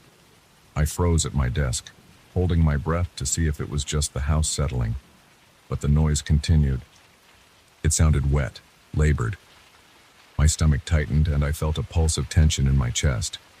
I thought maybe an animal was trapped down there, like a raccoon or something. I decided to check it out in the morning. The next day, I went downstairs with a heavier hammer and a bigger chisel, planning to break more of the cement. I kept glancing at the door, half expecting it to move on its own. That breathing sound from the night before was stuck in my mind. I felt stupid for feeling scared, but I did. My hands trembled a bit when I slid the chisel into the crack. I hammered at the cement until my arms were sore, and the basement filled with dust. When I took a step back to see my progress, I realized the door was more visible now. The edges were almost free of cement, showing dark wood or metal. Honestly, it was hard to tell what it was made of under the grime. But it was definitely a door, sealed from the inside. No hinges on my side. No lock I could see. It was as if whoever built it wanted to keep something inside or keep something out. As I wiped the sweat from my forehead, I noticed a low vibration under my feet. It was subtle, but it felt like a trembling in the foundation. I paused and held my breath, listening. The air felt thick and my heart rate picked up. I told myself it was just the furnace kicking on, or maybe a truck passing by outside. But the next night, around the same time as before, I heard those same breaths. They sounded louder. It was as if something was leaning right against the door, gasping for air. My body stiffened. I couldn't sleep. I kept picturing that door in the basement, the chiseled edges, and the cold cement. I was determined not to be spooked by weird sounds, so I tried to break down the remaining cement a couple of nights later. That's when strange things started happening to my tools. The first incident occurred when I set my chisel down on a small table in the basement. I left to get a drink of water upstairs. When I came back, the chisel was gone. I checked everywhere, even though there weren't many places for it to roll or fall. The basement floor was clear, and I hadn't put the chisel back in my toolbox. It just vanished. I told myself I must have misplaced it, so I used a different chisel. Later, I found the missing chisel in a corner on the other side of the basement. I had no memory of putting it there. I tried to ignore that. But the following evening, while I was hammering at a stubborn chunk of cement, the hammer's metal head snapped clean off the handle. I almost hit my knee. I heard the clank of the metal on the floor, and I nearly lost my balance. I checked the hammer. It didn't look like it was worn enough to break. I muttered a series of curses, but I grabbed another tool and kept going. Every blow felt heavier than usual. The basement seemed to hum, like there was an energy resonating from inside that door. My palms were sweaty and I felt short of breath. Then a real shock came. I slammed my crowbar against the last big piece of cement, and the entire house shook. It wasn't a standard vibration. The walls in the basement rattled, and I saw dust float down from the ceiling. I dropped the crowbar. My ears rang. It felt like I'd hit a live wire or some source of power. I stumbled back, trying to regain my balance. The air seemed to press down on me, making my chest feel tight. I couldn't hear any normal house noises. It was dead silent except for my own fast breathing. That night I lay in bed and felt tremors under the floor every few minutes. My heart pounded with each tiny shake. I didn't sleep well. My mind raced with thoughts of what could be behind that door. I told myself it might be some kind of old drainage system or hidden piping, but the rhythmic breath-like sounds didn't fit any explanation. Sometimes I wanted to call someone, maybe a contractor or a friend, but I felt embarrassed. I didn't want to sound unhinged. Plus, I was worried about letting anyone else into that space. It was my house, and I felt weirdly responsible for what was happening. The next morning, I decided to take a more aggressive approach. I brought down a bigger sledgehammer. I wanted to break off the rest of the cement and pry that door open. I put on a dust mask and started swinging. Each blow echoed louder than before. My arms grew sore, and I had to stop to catch my breath. After about 15 minutes, enough of the cement broke away to reveal almost the entire surface of the door. It had deep scratches across it, as though someone or something had tried to claw its way out. That discovery made my stomach churn. I ran my hand across the marks. They were uneven and dug into the material. It freaked me out, but I wouldn't back down. I set my stance, swung the sledgehammer, and aimed at the center. The moment I struck the door, an intense vibration coursed through the basement. It felt like an earthquake centered in my foundation. Shelves rattled, and tools fell to the floor. I lost my grip on the sledgehammer, and it slid away from me. My legs wobbled. Then I heard a deep groan from behind the door. It sounded like a huge lung filling and deflating. My stomach dropped. I scrambled to pick up my sledgehammer, but it was burning hot, and I couldn't hold it. I had no idea why it got so hot in a matter of seconds. I tried to grab it again using an old rag, but by that time, the door started to pulse like a heart beating. I backed away, sweat dripping down my face. My mind was racing with a million questions, but I kept moving step by step until I reached the stairs. My heart pounded and my hands shook. When I reached the top, I slammed the basement door and locked it, even though it was just my own house. I sat down on the floor, trying to slow my breathing. My shirt was soaked. My ears still rang from the vibrations. I felt like something was punishing me for hitting that door. It was guarding itself. Hours later, I forced myself to go back down. I needed to see if the door was still pulsing. I opened the basement door carefully. The light was still on. I walked down the steps, my knees shaky. The basement was quiet except for a low hum that seemed to come from the walls. I approached the door slowly. It was still closed, no sign of cracks or openings. I noticed my sledgehammer near the wall where I'd dropped it. I used my boot to push it, and it wasn't hot anymore. So I picked it up and examined it. The head looked warped, like it had heated up and softened in places. I gripped it tight, but I didn't dare swing it again that night. I decided to wait a couple of days before trying anything else. But the nights were horrible. I heard the breathing sounds again, more urgent, like angry panting. The basement door upstairs rattled sometimes in the middle of the night. Each rattle made my skin break out in goosebumps. My chest got tight, and I would jump out of bed, rush over, and stand there listening. Sometimes everything would go quiet. Other times I heard muffled thumps, as if something was pushing on the inside of that hidden door. I could feel an icy tension in the pit of my stomach. I just wanted to make it stop. But I was too scared to go back down on my own at 3 a.m. After those 2 days, I resolved to do one more attempt. I bought a metal cutting saw and a fresh set of power tools. I was going to slice through that door if it killed me. Late in the afternoon, I set up a lamp in front of it to get a clear view. I touched the surface of the door with my fingertips, and it felt like it was gently vibrating under the wood or metal. I pressed harder and heard a faint, hollow thump from the other side. My pulse raced, but I steadied myself and began to cut. Sparks flew as the blade met the door, and the noise was deafening. I grit my teeth, pressing forward. Almost immediately, the basement floor shook. I felt it through my boots. My saw started to jam and the blade snapped, flying across the room. I jumped back, almost dropping the saw. A deep rumble echoed behind the door, and I felt something shift inside the wall. I smelled something foul seeping through a crack near the frame, like rancid meat.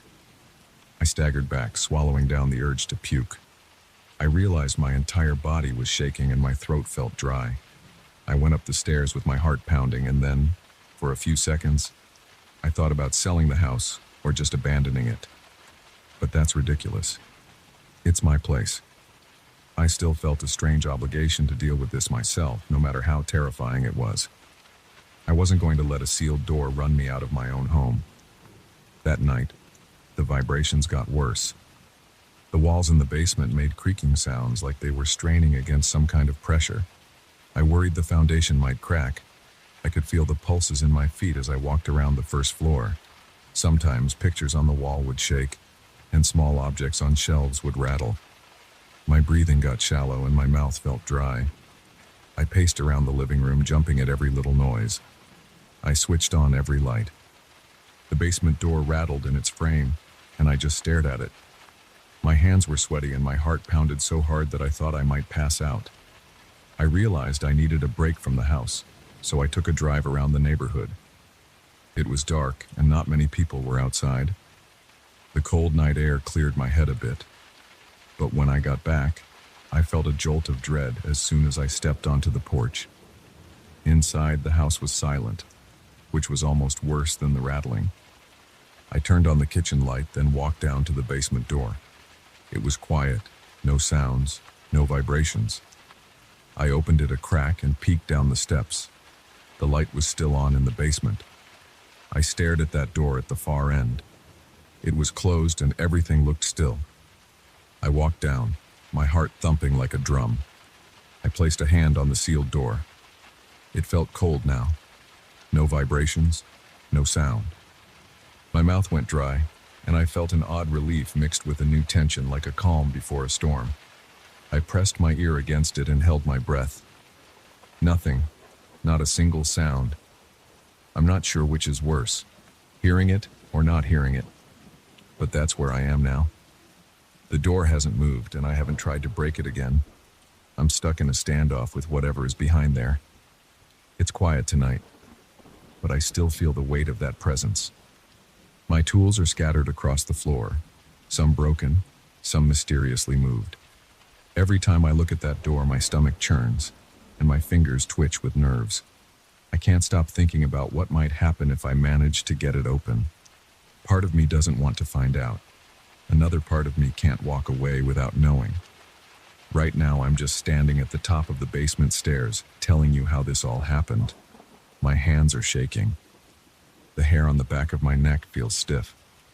My thoughts jump from solution to solution, but they all end the same way. That door is locked from the inside, and something doesn't want me to open it. Every time I try, the house reacts. The door reacts. There are no more illusions for me about normal explanations. Something is there, and it's trying to keep itself hidden. Yet I can't ignore it. That sealed space is the source of every strange vibration, every breath-like noise, every unexpected movement of my tools. I don't know how this will end. The basement still feels like it's alive with that same energy, even though it's not shaking at this exact moment. My gut tells me that whatever's behind that door is waiting for my next move. I feel trapped in my own home, trying to decide if I should keep living with this secret or do something reckless to tear it open once and for all.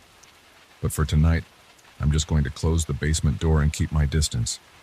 I've done enough damage for one day. Tomorrow, maybe I'll be ready to try again, or maybe I'll board it up and pretend it never existed. Either way, I doubt it'll stay quiet for long.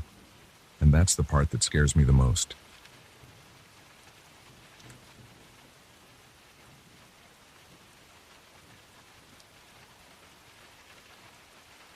I got that clock from my grandfather's house after he passed away.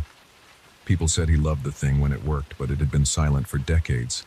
It was a big wooden wall clock with a glass door in front. The gears inside looked rusted in some spots.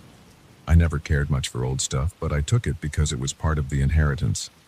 I brought it home and leaned it against the wall in my living room, not expecting anything more than a chunk of wood collecting dust. A week later, I decided to hang it. I cleared a spot in my living room and mounted it at about eye level.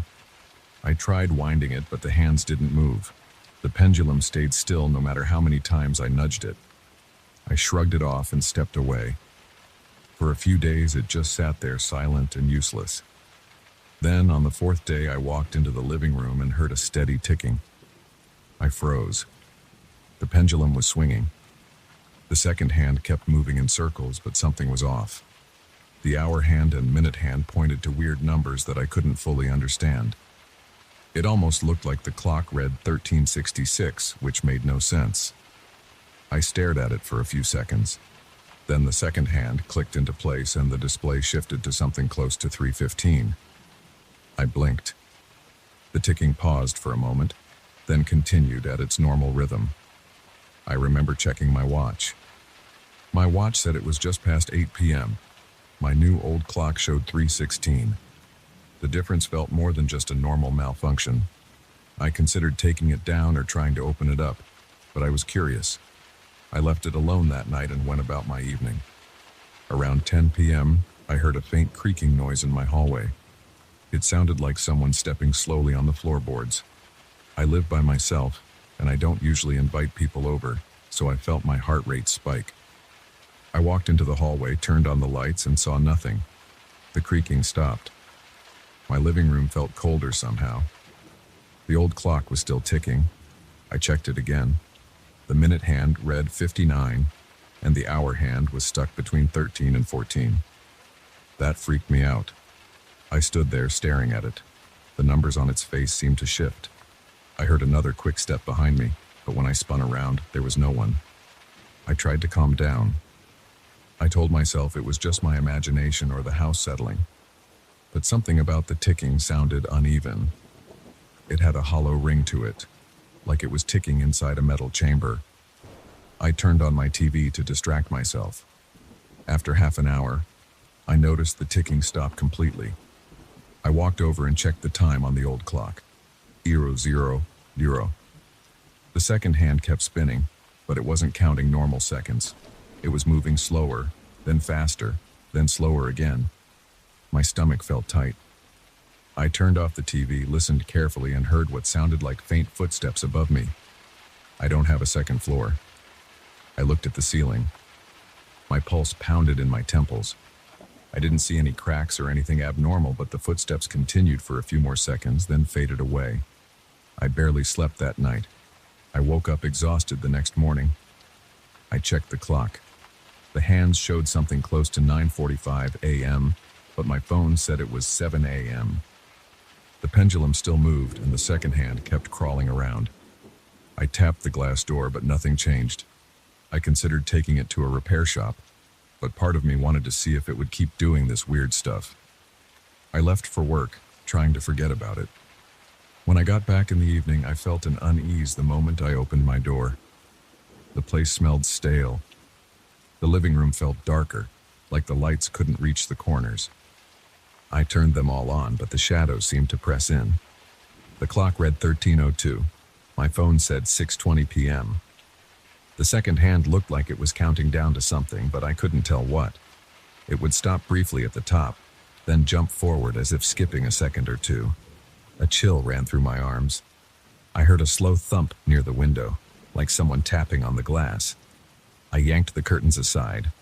There was only my yard and the fence in the distance.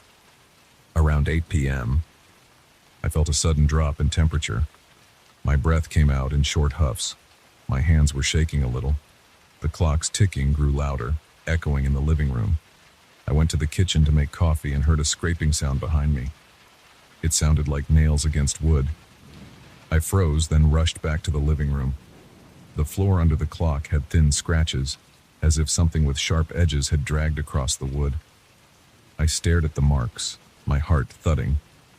I looked around for any animals. Nothing. The windows were shut. The doors were locked. I stood still, listening to that ticking. It pulsed against my eardrums. Another day passed, and more scratches appeared by the baseboards. The times on the clock grew more bizarre. Sometimes the hour hand spun in circles while the minute hand barely moved. One afternoon, I walked in from work and the clock said 25:15, then jumped to 13:66. I gasped. My throat felt tight. I touched the clock, tried to stop the pendulum with my hand. The metal bob felt freezing. It stung my fingertips like ice. I jerked my hand away and stumbled back. That night, I heard faint whispers in the living room. It sounded like a low conversation, but I couldn't make out the words. I switched on every light I had, but the corners of the room looked darker than usual. It felt like the shadows had weight. I started avoiding that room. I ate my meals in the kitchen or on my bed.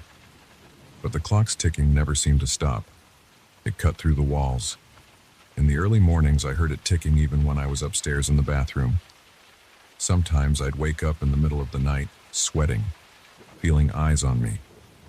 I'd sit up in bed, hear the floor creak in the hallway. Each time I got up to look, the hallway was empty. The only sound was that slow tick. Then, right at certain moments, it would speed up like a frantic heartbeat. After about a week, the scratches on the floor had deepened. They formed patterns like claw marks in sets of 3 or 4. I tried sanding them out, but new ones appeared the next day. My living room smelled musty. The air felt heavy. I found myself breathing shallowly just to avoid that stale smell. The clock's face showed random numbers, but always with some colon in the middle, like 1799 or €0. Whenever the clock hit those impossible times, I'd hear footsteps around the house. They moved fast, shuffling from one end of the hallway to the other. My skin would prickle. Sometimes I'd feel a breeze against my arms, but the windows remained closed. The worst part was the sense that something moved in the corners of my vision. Late at night, I saw shapes in the reflection of the TV screen, but when I turned around, nothing was there. I sat in my bedroom with the door locked, telling myself these sightings were my mind playing tricks. But I knew the floors were getting scratched for real. I could see them in plain daylight. I saw faint scuff marks on the walls, like someone's fingers had dragged along the paint. One night, I tried removing the clock from the wall. I unhooked it and carried it out to the garage. My plan was to leave it there. I remember the pendulum swinging wildly as I walked. The second hand jerked back and forth. I set it on a workbench. I covered it with a sheet and I left. For a moment, the house felt quieter. I relaxed. I made dinner, watched some TV, and went to bed feeling a bit better. Around 3 a.m., I jolted awake to the sound of ticking right beside me. My heart pounded. I turned on my bedroom lamp, looked around, and saw no clock. But I heard it. I followed the sound all the way to the living room. The clock was back on the wall, hanging in the exact spot as before. The sheet was gone. The pendulum swung slowly, and the face read year 0. I stared wide-eyed, my legs trembling. I wanted to scream, but my throat felt constricted. I paced around the house, searching for any sign of forced entry, or anything that might explain how the clock got back there. All the doors were locked from the inside. The windows were sealed. No footprints or dirt tracked in. I stood there, listening to that slow tick. It sounded louder than my own heartbeat. I turned on every light, but it didn't help. My living room felt like a different place. The corners stayed dark no matter how bright the ceiling lamp glowed. I could feel something in that darkness, like movement waiting for me to look away. I grabbed a hammer from the garage. I walked up to the clock and swung at it. My arms felt leaden, but I managed to crack the glass door. The clock's ticking stopped for half a second. Then it resumed at a faster pace, as if mocking me. I slammed the hammer again, but my hand slipped and I dropped it. An icy pain shot through my palms like touching dry ice. I backed away, cursing under my breath. There was a dent in the wood, but the clock kept working. The minute hand jumped from 0 to 59, then flipped back to 00. Over the next few days, the noises intensified. Doors creaked open on their own. Cabinets slammed shut. Sometimes I'd walk into a room and find every drawer pulled out. The floor near the clock had long gashes now, deep enough that I could fit a coin inside. The smell of mold or rotting wood drifted around. The shadows seemed taller on the walls, stretching toward the ceiling. Sometimes I heard a low growl, almost like an animal, but not quite. My neck hair stood up every time. My lungs felt tight, and my stomach churned. I had trouble eating. I drank coffee and paced, trying to figure out what to do. I tried to get outside more, but when I returned, I felt the house buzzing with this tension. The moment I stepped in, I felt a wave of dread. I'd see the clock reading 1947 or 2312 or some other random hour that didn't match reality.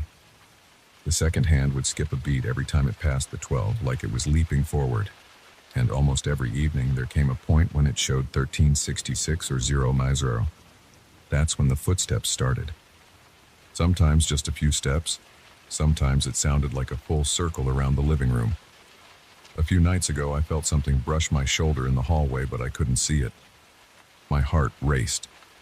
I stumbled back against the wall, panting, until the pressure vanished. I started sleeping in my clothes, boots on, ready to run outside if it got any worse. But each morning, I found myself still inside, always too exhausted to make a move. The clock's presence dug into my mind.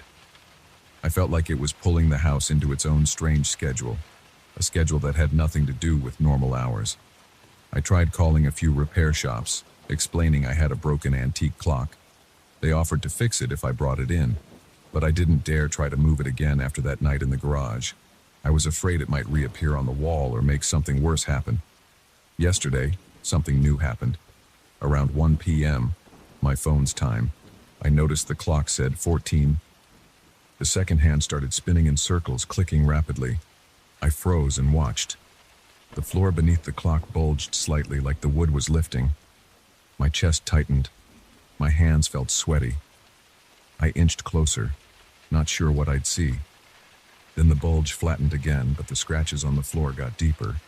I heard a raspy scraping sound, like something was trying to claw its way up. I jumped back, nearly tripping over my coffee table. The second hand stopped spinning and returned to a normal pace. I spent the rest of the afternoon feeling like I was being watched from the corners of the room. Right now it's late. My phone says it's 10:45 p.m. The clock reads 000, and the ticking is loud enough that it vibrates in my skull. Every once in a while I hear slow footsteps on the stairs leading to the attic. But I don't have an attic. I keep looking at the ceiling, expecting it to open or crack. The walls feel damp. My throat is dry. My eyes sting from lack of sleep. I can see the floorboards near the clock shifting, almost warping in small pulses. Each time the second hand hits the top, there's a faint groan from the wood. The clock's glass door is still cracked, but it doesn't seem to matter. I'm standing in my living room writing this down on my phone because I can't think of anything else to do. I feel a breeze on my neck, but all my windows are closed. The corners are dark no matter how many lamps I switch on. I keep hearing little scrapes on the floor like small knives scratching. My heart pounds, and my legs feel weak. I'm not sure what's going to happen in the next few minutes. I can't see these shapes fully, but I sense them at the edges of my vision. My eyes keep darting around, trying to catch movement. The shadows seem to shift. There it is again. A slow creaking noise in the far corner, followed by a sound like a soft hiss. I'm breathing fast. My palms are sweaty and my pulse throbs in my ears. The clock just chimed. I didn't even know it had a chime. It sounded like a deep bell. Once, twice, 3 times. Now the second hand is twitching at the top, counting something that isn't time. My chest feels tight. The floor under the clock is groaning, like something is wedging itself upward. I'm going to grab my phone charger and get out for the night. I don't care if the clock appears back on the wall tomorrow. I need to breathe fresh air. I can't sleep here. Every muscle in my body is tense. My throat is dry, and I can't swallow. My ears are ringing. The footsteps won't stop. They're circling through the living room, maybe 2 or 3 sets of them. I can't see anything, but I feel it. I sense shapes shifting behind the sofa. I hear scratching on the wooden floor. The tension in my neck is almost unbearable. I'm going to the door now. The clock is still showing 000, and the pendulum is swinging faster than before. There's a humming sound coming from inside its case, like a swarm of insects. I'm stepping away from the living room. The boards under my feet are creaking loudly, but I'm moving as fast as I can. I can't look back. I can't stand the thought of what might be behind me. My skin tingles. I'm gripping my phone so hard my knuckles are white. I don't know if leaving will help, but I have to try. I'm reaching for the doorknob. The footsteps sound closer, right behind me. I'm turning it now. I'm opening the door. There's a cold gust of air hitting me. My heart is hammering. That clock's ticking echoes in my ears. I'm stepping outside. I'm not staying here another minute. I don't care what that clock does next. I just want to breathe and clear my head. I'm done.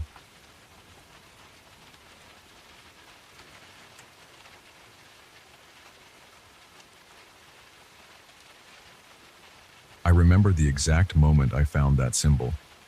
I was in my garage, late in the afternoon, trying to refinish an old oak desk I'd picked up at an estate sale. I had flipped the tabletop over to sand the underside. Right there, tucked in a corner under a layer of dust, was this weird circle carved into the wood. It looked scratched, not chiseled. The lines inside it didn't connect in any smooth pattern. They went in different directions, like someone hadn't planned it carefully.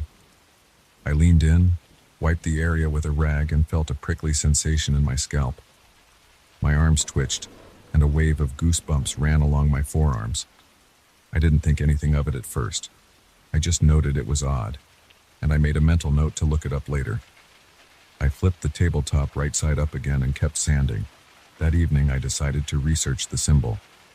I typed a vague description into an online search engine. Nothing clear popped up. I tried different keywords: circle with disconnected lines, occult circle symbol, ritual carved circle. Most of what I got were random images that didn't match. I decided to put my phone down and get some rest. My shoulders were sore from all the sanding, and the fumes from the stain had left my eyes feeling gritty. I ate a quick dinner, turned on some TV for background noise, and went to bed. That night I had trouble sleeping. I kept thinking about that circle. Even though I didn't see it anywhere online, I couldn't shake the feeling that it meant something important. Around 2 in the morning, I woke up with my heart racing.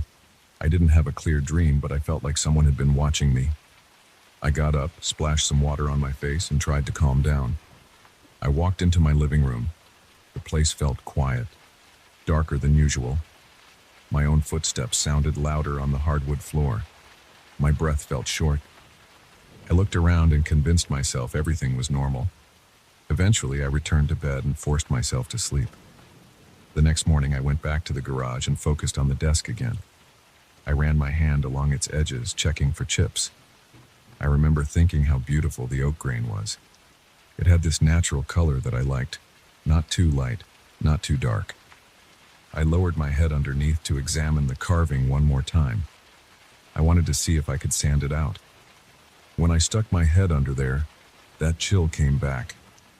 My neck tightened, and I pulled back. It felt like the space under the desk was colder than the rest of the garage. The hair on my arm stood up. I wondered if I was just psyching myself out. I turned away, picked up the sandpaper, and tried to focus on the rest of the desk. But I kept glancing at that spot. Later in the day, while I was applying varnish, something flickered in the corner of my eye. It looked like a dark shape standing in the back of the garage. I turned quickly, and there was nothing there but some stacked boxes and a ladder. My heart thumped hard in my chest. I laughed it off, told myself it was just my imagination. I finished the varnish job, locked up the garage, and went inside to clean the brush. My hands were trembling a bit, but I ignored it. That evening, I decided to do some deeper research. I looked into old books about occult symbols. I found a few ebooks that talked about circles, triangles, pentagrams, and other shapes used in rituals. Nothing matched perfectly, but I saw some references to hand-scratched circles that indicated doorways or conduits for unknown entities. One text in particular mentioned that incomplete lines inside a circle could be a sign of an unfinished invocation. That made me uneasy. I felt my stomach tighten. I could feel a slight tension in my temples, like a small headache forming. But I was curious, so I kept reading until my eyes felt strained. As I sat there at my dining table, flipping through pages on my laptop, I started feeling like someone was in the room with me. I kept turning around, expecting to see a neighbor or a friend behind me, but there was no one. The overhead light cast shadows against the walls. It felt too quiet. The only sound was the faint hum of the fridge, My heart was beating faster than normal, and my palms felt damp against the table. I noticed my breath quickening. I caught myself gripping the laptop's edges too hard. I told myself to calm down, but the uneasy feeling wouldn't go away. When I tried to sleep, my mind kept circling back to that symbol. I pictured the lines, the scratched edges. My dreams, if I had any, felt like black holes. I remember waking up every few hours, sweaty and anxious, but not sure why. In the morning, I decided to test out the desk. I moved it into my small office space inside the house. I set my computer on it, placed some papers around, and tried to work. It was better lit in there, less spooky than the garage. I sat down and started typing an email. That's when I first saw something out of the corner of my eye again. I'm not a person who sees things. I don't have any history of hallucinations. But I swear I saw a shape at the edge of my vision, just near the door frame. I spun my chair around. Nothing. My heart pounded. I stood up, walked to the door, peeked into the hallway. It was empty. I checked the living room. No one. I went back to my desk and sat down again. I felt tense, like my muscles were on high alert. I tried to focus on my work. After a few minutes, I felt something behind me. I glanced over my shoulder but saw nothing. Still, my neck stiffened, and I got that same wave of goosebumps. Over the next couple of days, these little glimpses of shadows happened more often. Sometimes I'd be writing notes or paying bills online, and I'd see a vague silhouette pass by the window or stand in a corner. Each time I turned to look, it was gone. My chest felt tight and my breathing became shallow. I started sleeping with lights on in the hallway. I also took breaks from working at the desk, but I always got drawn back to it. Part of me wanted to figure out what was happening. Another part of me just couldn't resist the urge to keep searching for information about that carving. I visited a local used bookstore that specialized in older texts. I told the owner I was looking for something on obscure symbols. He showed me a few worn volumes about secret societies and old mystical orders. Most of it looked like nonsense, but I found one book that had a section on hidden carvings in furniture. It discussed how certain groups in the past would etch symbols on common household items to create a link to invisible entities. The text described how these symbols could act like keys to open a channel between the physical world and other dimensions. As I read, I felt my heartbeat growing stronger. My hands started to sweat. The store felt stuffy. I bought the book and hurried out. That evening, I read more about it. My mind kept returning to the idea that someone had intentionally carved that circle. It wasn't an accident. It could have been put there long ago, maybe by someone who practiced dark rituals. I got restless and decided to take a closer look at the desk with a flashlight. I laid down on the floor, aimed the light at the carving, and studied every groove. I could see faint marks where the tool had scraped the wood. The pattern had a slight tilt to it. I reached out and traced it with my fingertip. My skin tingled and I felt my pulse in my fingertips. I got up quickly, feeling like I'd touched something I shouldn't have. I started having more intense experiences after that. Shadows around the house became sharper. They weren't just shapes in the corner of my eye.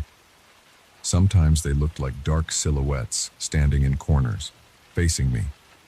I couldn't see any facial features, but I sensed they were staring. My body would tighten, my mouth would go dry, and I'd feel a surge of adrenaline. I could almost hear my own pulse in my ears. At times I heard faint whispers.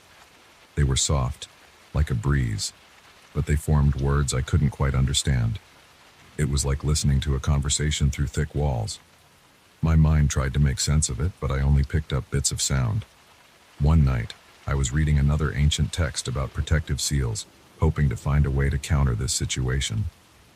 As I turned a page, I heard a voice right next to my ear. It was a low whisper that said something like, "You're close." I jumped out of my chair and dropped the book. My hands were shaking, and my heart felt like it might burst through my chest. I spun around, scanning the room.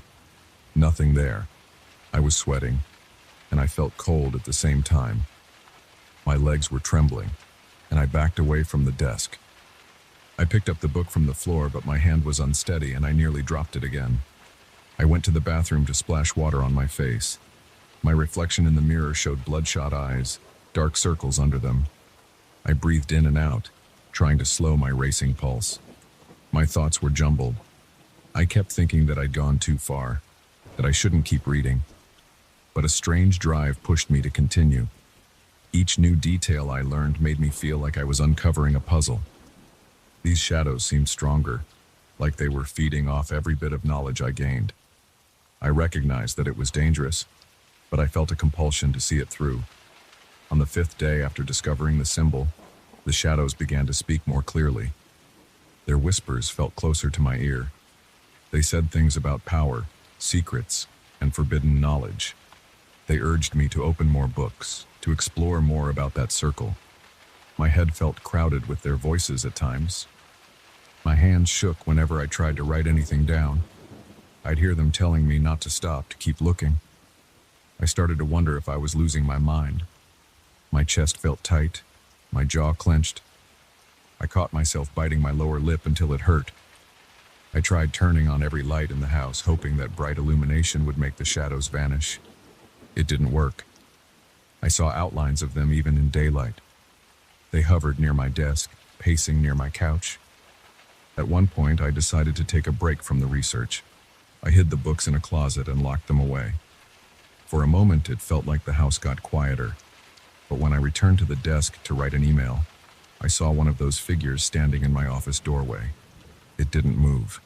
It just stood there, that tall black shape with undefined edges. I stood up, my throat tight, my legs weak. My heart pounded so hard I could hear it. I forced myself to walk toward it. My eyes teared up because I was so tense. As I approached, it faded like smoke. I heard a faint hiss like air leaking from a tire. Then it was gone. I leaned on the doorframe, panting. My mouth was dry. My t-shirt was soaked in sweat around the collar. I realized I was gripping the doorknob so hard my knuckles were white. I let go, stepped back, and shut my eyes. My mind buzzed with the possibility that this entity was now free to roam my house. That night, I considered getting rid of the desk altogether. I even went to my garage to look for tools so I could take it apart or burn it. But a wave of dizziness hit me as soon as I looked at the desk. My vision blurred, and I felt like I might collapse. I gripped the edge of a shelf to steady myself. It felt like the shadows were pressing in, blocking my thoughts, telling me I couldn't destroy it. My breathing became ragged, and my scalp tingled. I shut my eyes for a moment and forced myself to back away. My knees felt weak, and I sank onto a nearby stool. I stayed there until the feeling passed. I grabbed my phone and searched for any local experts on occult symbols. I found a forum where people discussed runes and sigils. One user mentioned a library in the next town over that had rare tomes. The next morning, I drove there and found a small reading room with shelves of dusty old books. I flipped through several, focusing on anything that described carved circles with lines inside. After a few hours, I spotted a chapter about malignant watchers linked to incomplete circles. The text described them as entities that feed on a person's attention and knowledge. The more you learn about them, the more solid they become. Reading that, I felt my stomach churn. I shut the book and stared at the table. My pulse raced. It felt like an explanation for everything I'd been experiencing. I hurried home with the idea that I might find a way to block them. Another passage in that text mentioned that if the circle remained incomplete, you could sever the connection by physically breaking the symbol or removing it from the item. It warned that the process was risky, and the watchers might try to stop you. When I walked into my house, I felt an immediate heaviness, like the air was thick. My vision felt slightly off, like the corners of the room were dark. I approached the desk, reached under it, and traced the lines of the carving with my fingers. My hand trembled. I felt a sharp jolt in my arm, like a static shock. I knew I had to get rid of it, or at least break that part of the wood. I grabbed a chisel from the garage, knelt down, and placed it against the carved lines. My hands were sweaty, and I could hear my heartbeat in my ears. I struck the chisel with a hammer. A chunk of wood splintered off. As soon as it broke, I felt a surge of cold air around me. My teeth chattered for a second. I struck again, determined to break every trace of the circle. Each hit sent vibrations up my arm, and I heard low whispers around me. They sounded angry, My shoulders tensed and a ringing filled my ears. The shadows flickered at the corners of my vision, but I kept going. Finally, the carving was completely destroyed. There was just a ragged patch of raw wood. I stood up, breathing hard, my legs shaky. The room felt different, like a weight had been lifted. I looked around. The shadows were gone. The silence was so intense I could hear my own breath. I ran my hand across my forehead, wiping off sweat. My mouth was still dry, but I felt like I could breathe again. I moved away from the desk, leaning against a wall. My pulse gradually slowed. My head ached a little, but it was the tension draining out. I stayed there for a few moments, just listening to the emptiness. I'm not sure what those shadows really were, or how close they came to taking over my life.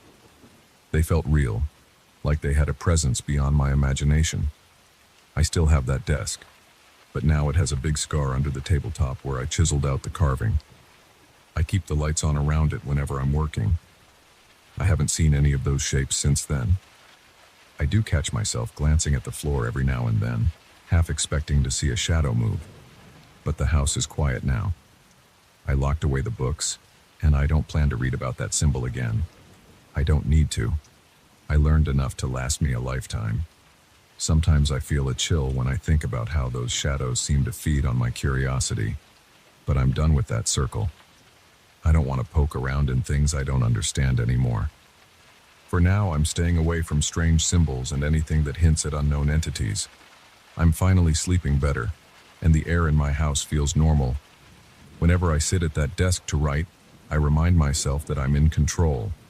And as long as that carving is destroyed, I believe those shadows will stay wherever they belong.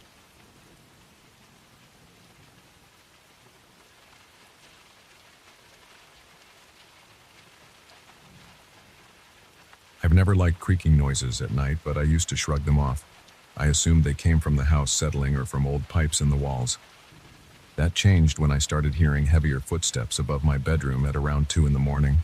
They weren't random taps or scraping sounds. They felt deliberate, almost pacing back and forth, like someone was walking slowly just a few feet above my head. Now I can't sleep without thinking about those steps in the attic. I tried ignoring them at first, but they kept growing louder each night until I couldn't push the noise out of my mind. I decided I had to go up there and see what was happening. I live alone in a small 2-story house. The attic is right above the second floor, and there's a hatch in the hallway ceiling. The hallway is narrow with one bare bulb that lights everything in a dull glow. The first time I heard the footsteps, I told myself it could be an animal, a raccoon or an opossum. But I had never heard an animal with such heavy footfalls, almost human in weight. The next night, when the steps started again around the same time, I lay in bed, holding my breath. The floor above me creaked in a pattern. It was slow, then paused, then continued. It felt like someone pacing. My stomach twisted. I got out of bed and went into the hallway. I pulled down the attic ladder, flipping on the light switch near the hatch. I expected to see a typical attic space with dusty boxes, maybe some spider webs. I pushed my head through the opening and looked around. The single light bulb in the center lit up a cramped space filled with old furniture, a couple of stacked boxes, and a stale odor that reminded me of cardboard and mold. The dust in the air made me sneeze. I climbed up and stood still, scanning the area. I didn't see or hear any sign of a person or an animal. The entire area felt still. The only sound was my own breathing and the hum of the house's electricity. I moved slowly through the narrow paths between furniture. I checked behind some boxes, nudged an old dresser, and peered into the corners. Nothing moved. The footsteps weren't happening while I was up there, but there was a strange tension in the air, like static before a storm. My neck felt prickly. I remember thinking I was imagining it, so I forced myself to shrug it off. Then as I stepped over to an old trunk, I heard a light thud. It came from a spot a few feet behind me. My chest tightened. I spun around, shining a small flashlight I'd brought along. Nothing stood there. I forced out a slow breath and told myself it might have been the house settling, or maybe I kicked something without noticing. I kept looking around for a few more minutes. Eventually, I returned to my bedroom, lowered the attic ladder, and tried to fall asleep. My mind wouldn't quiet down, but I eventually dozed off in the early hours of the morning. The next few nights, the footsteps came back, sounding even heavier. I lay there, trying to decide if I was losing it or if something real was happening. On the fourth night, I reached a point where I couldn't handle the uncertainty anymore. I got up as soon as I heard the footsteps. I grabbed my flashlight and a small crowbar for peace of mind. I crept into the hallway, pulled down the attic ladder, and climbed up. The bulb above me flickered a bit. I felt a weird tension in my stomach. The air was thicker than usual, like I was in a room that hadn't been opened in decades. My footsteps kicked up dust, and I heard the floor creaking under me. The steps continued behind me, matching my own pace. They were softer than mine, but definitely there. I turned my head quickly. Again, nothing was there. But this time, my scalp tingled. I felt a faint touch on my shoulder. It was a light press, like fingertips brushing against my jacket. I jerked my body around, shining my flashlight, but I saw nothing except dust motes. I swear my heart was pounding so hard I could hear it in my ears. My chest felt tight and I found myself breathing faster. I stood there trying to calm down. My mouth went dry and my palms were sweaty, making it hard to keep a good grip on my flashlight. I tried calling out, "Hello, is anyone here?" My voice sounded shaky in my ears. I got no answer. I waited, letting the silence stretch on. Then I took a few more steps. The footsteps continued behind me. They matched me step for step. I turned around again, faster this time, but it didn't help. I saw nothing except old boxes, a couple of folded chairs, and a large mirror leaning against the wall. I felt a chill running down my spine, so I headed back downstairs. Once I was in my bedroom, I closed the attic hatch and tried to breathe normally. I didn't sleep well. Every little sound made me tense up, expecting those footsteps to start again. By the morning, I decided to set up some cameras. I wanted proof, one way or another, that I wasn't going crazy. I went out and bought a few cheap security cameras with night vision. I spent the afternoon placing them around the attic, pointing them at different areas. One camera was near the hatch, aimed at the center of the room. Another was on a shelf watching the far corner. A third one was attached to a post near the mirror. I made sure each camera had enough battery and memory to record through the night. I tested them to confirm they were working. That night I felt a bit more confident, thinking I would see something on the video if there was indeed something up there. I forced myself to go to bed at a normal time. Around 2 in the morning I woke up. At first I thought I heard a scratching sound, but it might have been in my dream. Then I heard the footsteps again. They seemed heavier, and I could sense a certain rhythm. I got out of bed and glanced at the hallway ceiling. My heart was racing, but I told myself to wait until morning to check the cameras. I didn't sleep much after that. When the sun came up, I went into the attic. Everything looked the same. Boxes in place, nothing overturned. I gathered the cameras and brought them downstairs to my living room. I connected them to my computer and started watching the footage. For the first few minutes, all I saw was an empty attic. Dust floated in the air, drifting around in the dim light from the bulb I had left on. Then, in the camera near the mirror, there was a short flicker. The screen darkened for half a second. When it came back, I saw a faint shadow. It moved quickly across the frame, almost crossing from the right side to the left, then vanished. My throat tightened. I scrubbed back and forth, trying to see details, but it was just a dark blur. On the camera near the hatch, I saw another flicker around the same time. This time, the shadow paused for a split second, then shot across the room. It passed right through a wooden beam, like it wasn't even there. My hands were shaking as I paused the frame. In that brief moment, the shadow appeared to be looking directly at the lens.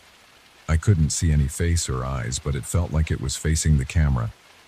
I turned off the playback for a moment. My heart pounded, and I could feel the sweat on my forehead. I wanted to find a logical explanation, but I had no idea how to explain a shape crossing solid wood. I checked the other camera videos. In one of them, I heard faint footsteps. I saw dust swirling around, but no clear shape. I sat there replaying the footage over and over. The clock on my computer said it was nearly lunchtime, but I didn't feel hungry. I felt shaken. Those cameras showed something I couldn't explain. I decided to set them up again that night, but I also considered calling someone for help. Maybe a friend who could sit with me and see this thing in person. But I felt embarrassed, worried they'd think I was losing my mind. So I decided to handle it alone. That evening, I went back into the attic before it got dark. I moved the boxes away from the walls, leaving more open space. I wanted fewer hiding spots if there was some intruder playing a trick. I swept the floor a bit, stirring up clouds of dust that made me cough. Then I set the cameras back in place, checking their angles again. I placed an extra battery pack near one of them so it could record longer. I turned off the attic light and went downstairs. I locked the hatch from below, which wasn't normally possible, but I rigged up a small latch that could hold it shut.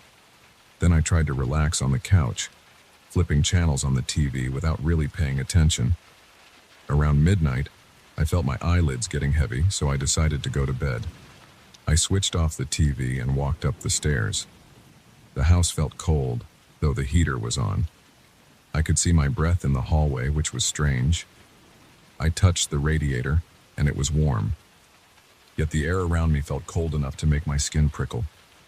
I hurried into my bedroom and slipped under the covers. I kept the light on. About an hour later, I heard the footsteps again. I stared at the ceiling, feeling my pulse in my ears. This time, they sounded different. They started at one end of the attic and moved all the way to the other end. Then they stopped. My body tensed, waiting for the next steps. Nothing happened. After a few minutes, they started again, slower this time. I could almost picture them stepping carefully over items, but I knew the attic was cleared out in the middle. I stayed in bed, not wanting to go up there in the dark. When morning came, I felt relieved to see daylight. I rushed up the ladder to get the cameras. The air still felt heavy, and I saw my breath again, even though it was daytime. I grabbed the devices and hurried downstairs. Once again, I plugged them into my computer. The recording started off normal, just an empty attic. After about an hour of footage, the camera near the hatch showed a quick movement. The shape darted across the frame, heading toward the mirror. The next camera angle caught a glimpse of a dark form passing by. Then it paused in front of the camera, like it was staring. The screen flickered. The shape vanished, then reappeared a few seconds later at the opposite end of the attic. I heard a faint scraping noise in the audio, but I couldn't figure out what caused it. My stomach clenched. I noticed each time it appeared, there was a sudden burst of static. The audio spiked, then died down. I rewound several times, trying to see some clear detail, but I couldn't. There was only a vague outline that looked humanoid. No distinct features. It was like a shadow, but it moved on its own and didn't match any light source. Watching it made my scalp crawl. I turned off my computer and took a walk around the block. The normal daylight sounds, cars passing, people talking, helped me calm down. But I knew I had to face the fact that something unexplained was in my attic. That night, I decided to confront it directly. I went up with a flashlight, a handheld video camera, and a firm resolve. I stepped onto the attic boards, feeling them shift under my weight. The overhead bulb flickered when I tugged the chain. I started filming with my camera. I panned around slowly, catching the boxes, the furniture, and the mirror. Then I walked to the far side where the shape had appeared. My heart thumped. I could hear each breath I took. The air felt cold. The floor creaked under me with each step. Suddenly, I heard a heavy thump on the other side of the attic. I turned, but the mirror was in the way. The mirror was angled so I could see part of the room reflected in it. I saw something shift across the reflection. It was dark. My stomach flipped. I took a shaky step forward, and I felt the static in the air. My hair stood on end, and my skin tingled. A sound emerged, like soft footsteps circling me. I turned again, trying to film everything. My flashlight flickered, and the camera's screen glitched. The steps were behind me. I spun around, but there was only the old trunk and some chairs. Then I felt a light tap on my back. My camera shook in my hand. I swung the flashlight to the spot where I felt the tap, but I saw empty air. My breathing grew fast. My pulse hammered in my ears. I knew I should leave. I backed away toward the hatch. The boards beneath me groaned. Each step I took, I heard another step behind me. It was delayed by just a fraction of a second, like an echo. The single bulb above me buzzed and flickered. My flashlight dimmed for a moment, then returned to full brightness. I kept filming, refusing to lower the camera even though my hands were shaking. Then the attic light went out completely. I was left with my flashlight beam, which felt too narrow in the darkness. The space around me looked endless and threatening. I inched my way to the hatch, feeling the ladder with the back of my heel. When I found it, I climbed down as fast as I could without falling. I shut the hatch above me and locked it again. Now I'm sitting in my living room, the camera in front of me. My heart rate is finally slowing down. I can still feel that cold weight in the air.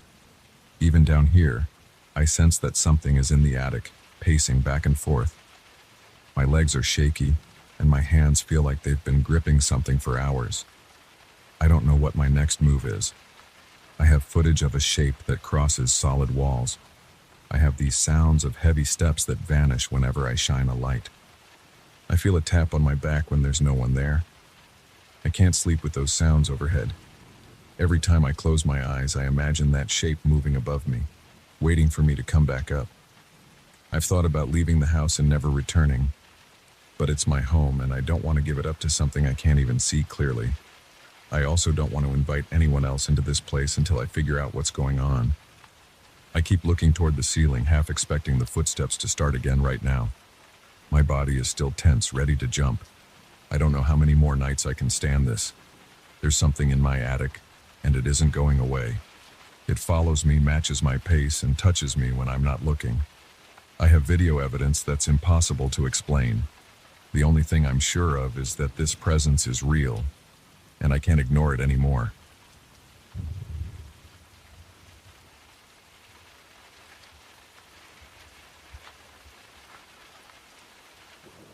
I left the city before sunrise with a stiff neck, an aching head, and a duffel bag stuffed with clothes I barely folded. My car's back seat held a small cooler with water and a few sandwiches. I didn't say goodbye to anyone. I just pulled onto the highway and pressed the gas pedal, determined to get away. I wanted to avoid main roads, so I took every side route I found on my map. I wasn't looking for scenery. I only wanted quiet stretches of asphalt and the promise of a small village at the end of it. I felt worn down from traffic and street noise. My shoulders were sore from tension. I needed space to breathe. I needed something different. After a few hours of driving, the GPS on my phone lost its signal. I tossed the device on the passenger seat and decided to trust the old map I had tucked under the visor. The weather was warm, but not hot enough to need the air conditioning. I drove with my window open, letting the wind dry the sweat on my brow. My car was running fine at first. The engine hummed, and the tires rolled along the cracked pavement without a problem. The roads were empty. I passed a single gas station with broken neon lights. Nobody stood behind the counter, so I kept going without a full tank. I figured I had enough fuel to reach the next town. About an hour after that, I saw something unusual in the distance. The road stretched out in front of me in a long, straight line, but the trees on both sides looked twisted, their trunks bent toward the road. The branches curled upward. I squinted because it was hard to make sense of their shapes. They reminded me of old wires that had been bent by hand, but I don't want to compare them to anything poetic. They were just warped trees, with rough bark and no leaves. The sky above seemed a little darker there, even though it was still midday. I checked my map again. According to the paper, this road should cut through some forested area and eventually lead to a small settlement. There was no other path shown on the map, so I stayed on course. I kept my eyes on the road, but I noticed movement on both sides. The shapes were black or gray, darting behind the trees. I heard a rustling sound, as if something scraped against tree bark. My grip on the steering wheel tightened, and my heartbeat sped up. I tried to ignore the shadows. They didn't look like animals. They didn't have a clear outline that I could identify, but they seemed to match my car's speed, moving in short bursts. My throat felt dry. My ears were on high alert. Every time the wind blew, I jumped a bit. I stared straight ahead, hoping to see the end of that long stretch of road. Suddenly, my car jerked. The engine sputtered. I felt a jolt in the seat, like the car lost power for half a second. Then it recovered. I sat forward, checking the gauges. The temperature was fine. The fuel level was okay. I eased off the gas and then pressed it again. The engine returned to normal, but I was sweating now, not from heat, but from the sudden worry that my car might break down in that place. I glanced over my shoulder. The road behind me was empty. The trees looked the same there, twisted and leaning inward. I had the urge to turn around, but I needed to reach that small village, and the map showed it straight ahead. I drove another mile or so before the engine sputtered again. This time, it lasted longer. The lights on the dashboard flickered. The car slowed down, and I felt a cold sense of dread tighten my stomach. I pulled over and turned off the ignition. The wind outside was still. I heard my pulse pounding in my ears, and I noticed a slight trembling in my hands. My mouth felt parched, so I took a sip of water from the cooler. Then I popped the hood. Steam didn't rise from the engine, and I didn't see any leaks. Nothing looked out of place.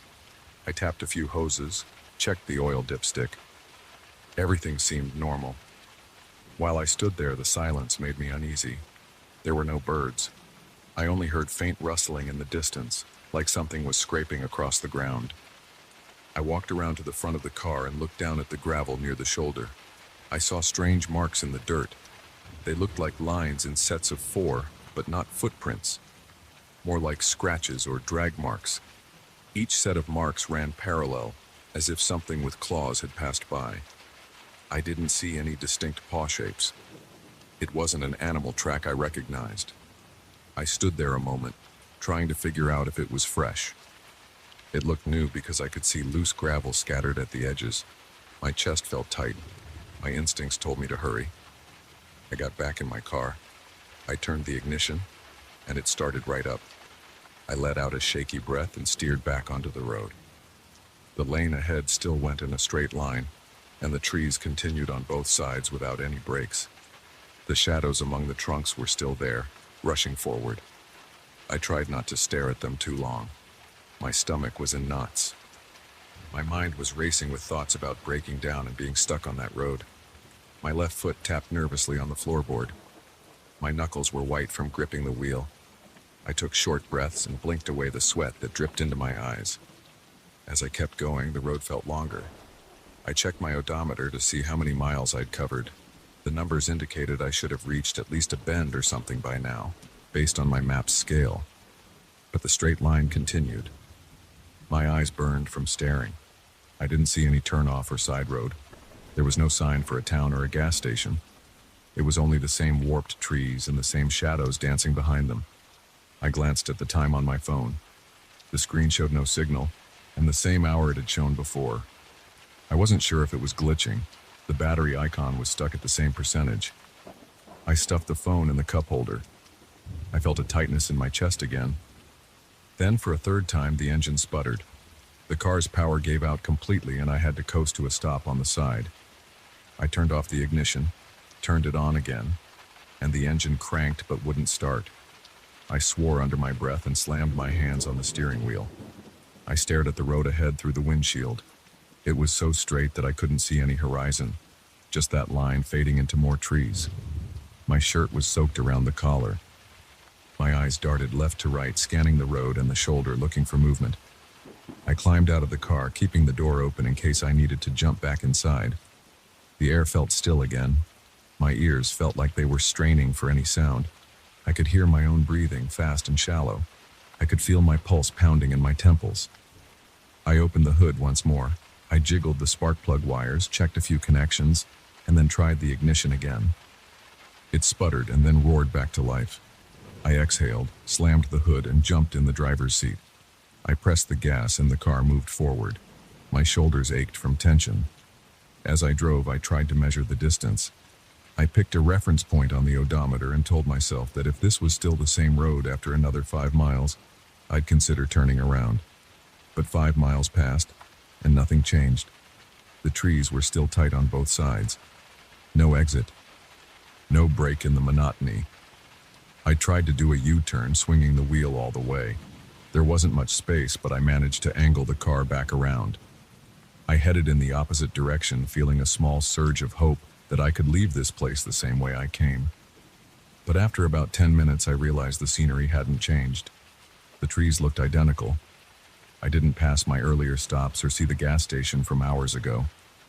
It looked like the same stretch of twisted trunks. The shadows still flickered among them. My chest clenched again.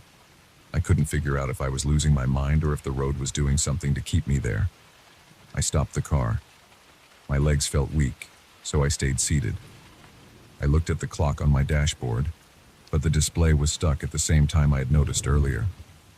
The numbers hadn't moved. I rested my head against the steering wheel, trying to steady my breathing. When I glanced at the rearview mirror, I thought I saw a figure standing between the trees, but it was gone when I blinked. My heart raced. The hair on the back of my neck stood up. I pulled my foot off the brake and pressed the accelerator. The car responded with a bit of a lurch, but it moved. I decided to keep going forward again, hoping I'd find some break in that endless line of trees. The day dragged on. At least it felt like it was dragging on, although the sky didn't change much. I didn't see the sun move across the sky. It hung there, hidden behind a dull layer of cloud, or maybe it was hidden by the thick branches above. My water supply was running low. I sipped it sparingly, trying to keep some for later. My stomach growled, but I ignored it. My main worry was that the car would die for good and I'd be stuck walking among those twisted trunks. Thinking about that made my hands shake again. My heart hammered and I took several quick breaths to calm down. After another indefinite period, I saw a faint sign up ahead. It stood crooked on the side of the road, leaning as if it had been knocked by a strong wind. I slowed down to read it. The letters were chipped, but I could make out the name of a village. It matched the place I intended to find. I felt a surge of relief, and I pressed the gas, moving closer. The sign pointed straight ahead, so I continued. The road still looked the same, but now there was at least some indication that I was headed somewhere real. I kept glancing at the side of the road, expecting more signs or maybe a building in the distance. A few minutes later, the trees began to spread out. They weren't so tight against the road, and the trunks didn't look as twisted. The shadows among them seemed fewer. I could see small patches of grass and weeds. My heart started to slow. I clenched the steering wheel, waiting for another engine sputter, but it didn't happen. The car kept going. I gritted my teeth, waiting for something else to jump out or cause me to stop, but all I heard was the soft hum of my tires on the asphalt. Then I turned a slight bend, and the never-ending straight line was behind me. My shoulders sagged in relief. I saw a few wooden houses in the distance. Their roofs looked worn, and the paint was peeling. But they were houses, and that meant people. I drove into the small village center. There was a single dirt lot next to a building that had a faded sign indicating it was a store or a cafe. I parked and shut off the engine. I sat there for a moment, letting the tension drain from my muscles. My back and arms hurt from the stress. My shirt was soaked with sweat. My eyes ached from staring down that road. I didn't want to look behind me at the path I had just escaped. I just wanted to find a safe place to stand on solid ground. Maybe talk to a local about a motel or a place to rest. I got out of the car, slammed the door, and took a moment to stretch my arms overhead. The air felt calmer here. I saw a woman crossing the street, but I didn't hear much else. There were no loud voices, no music, no heavy traffic. It was almost too quiet, but at least it wasn't that twisting forest. I walked to the store entrance, ignoring the urge to look back at the road. My eyes were fixed on the door and the promise of another person's voice. My legs still felt shaky, but I pushed through. I grabbed the handle and opened it. Inside, there was a small counter with a cash register. The smell of dusty shelves and old wood hit me. The woman behind the counter looked at me with slight curiosity. I wiped my forehead and asked if there was a place to stay in the village. She nodded and pointed me in the direction of a local boarding house a few blocks away. I thanked her, bought a bottle of cold water, and walked back outside. My car was still parked there. I couldn't help a quick glance at the road. It was silent. The trees were at a distance, not so menacing now that I wasn't trapped among them. I felt relief wash over me. but I also felt a raw tension inside my chest. My body still held the memory of those strange shadows and the scratching noises. My mind kept replaying the engine sputtering. I could still feel the dryness in my mouth and the tightness in my shoulders. But I was out. I took a deep breath and climbed back in the car. This time, the engine started without any stutter. I drove slowly through the village streets until I found the boarding house. It was a modest building with an old sign. I parked, turned off the engine, and got out. My legs wobbled when I stood. I walked to the door hoping I could settle in, get a warm meal, and calm my nerves. I didn't plan to stay in that place forever, but for now, I just needed rest. I'm not sure what happened on that road. I'm not sure if I went crazy or if there was something in those trees that wanted me to stay. All I know is that my heart is still pounding, and my head is still throbbing. My skin prickles when I think about those claw marks. I don't have answers, and I don't really want to dig deeper. I'm just glad I found this village. I'm glad I can close my eyes tonight without hearing that engine sputter again in the middle of that dark, twisted stretch of highway. And if someone asks why I left the city, I might say I just needed peace. But the real reason is that I wanted to escape everything that was suffocating me. Now, I'm not sure if I found the peace I was looking for, but at least I escaped that one endless road. And that's enough for me right now.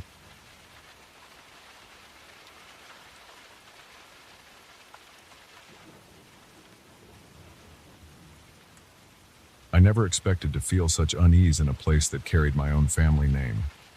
From the moment I stepped onto that old property, something felt off. The air was heavy, and the silence around me felt like a warning. My grandfather used to talk about this land with pride, and I always thought of it as a peaceful escape from the busy city. But the day I arrived alone, the property seemed different, like it was ready to show me something it had kept hidden for years. I drove up the dirt road and parked near the aging farmhouse. When I got out, the first thing I noticed was the wind. It felt stale. I heard no birds, no rustling of leaves, just a low hum that might have been in my head. The ground around the house looked dry, even though we'd had a few days of rain recently. The paint on the walls had peeled away in large patches and the windows were covered in dust. I walked around to check if anything needed immediate repairs. The place looked worn, but stable enough for a short visit. I planned to stay a week at most just to handle some paperwork and see if there was anything of value left on the property. In the back, near an old tool shed, I spotted a circular mound of stones. I remembered my grandfather once saying there was a well. He used to say it had dried up years ago, but he never gave details. I saw thick metal chains wrapped around the stones, and on top were more stones piled in a messy way. It didn't look like a simple well cover. It looked barricaded. I walked closer. The metal felt cold even in the afternoon sun.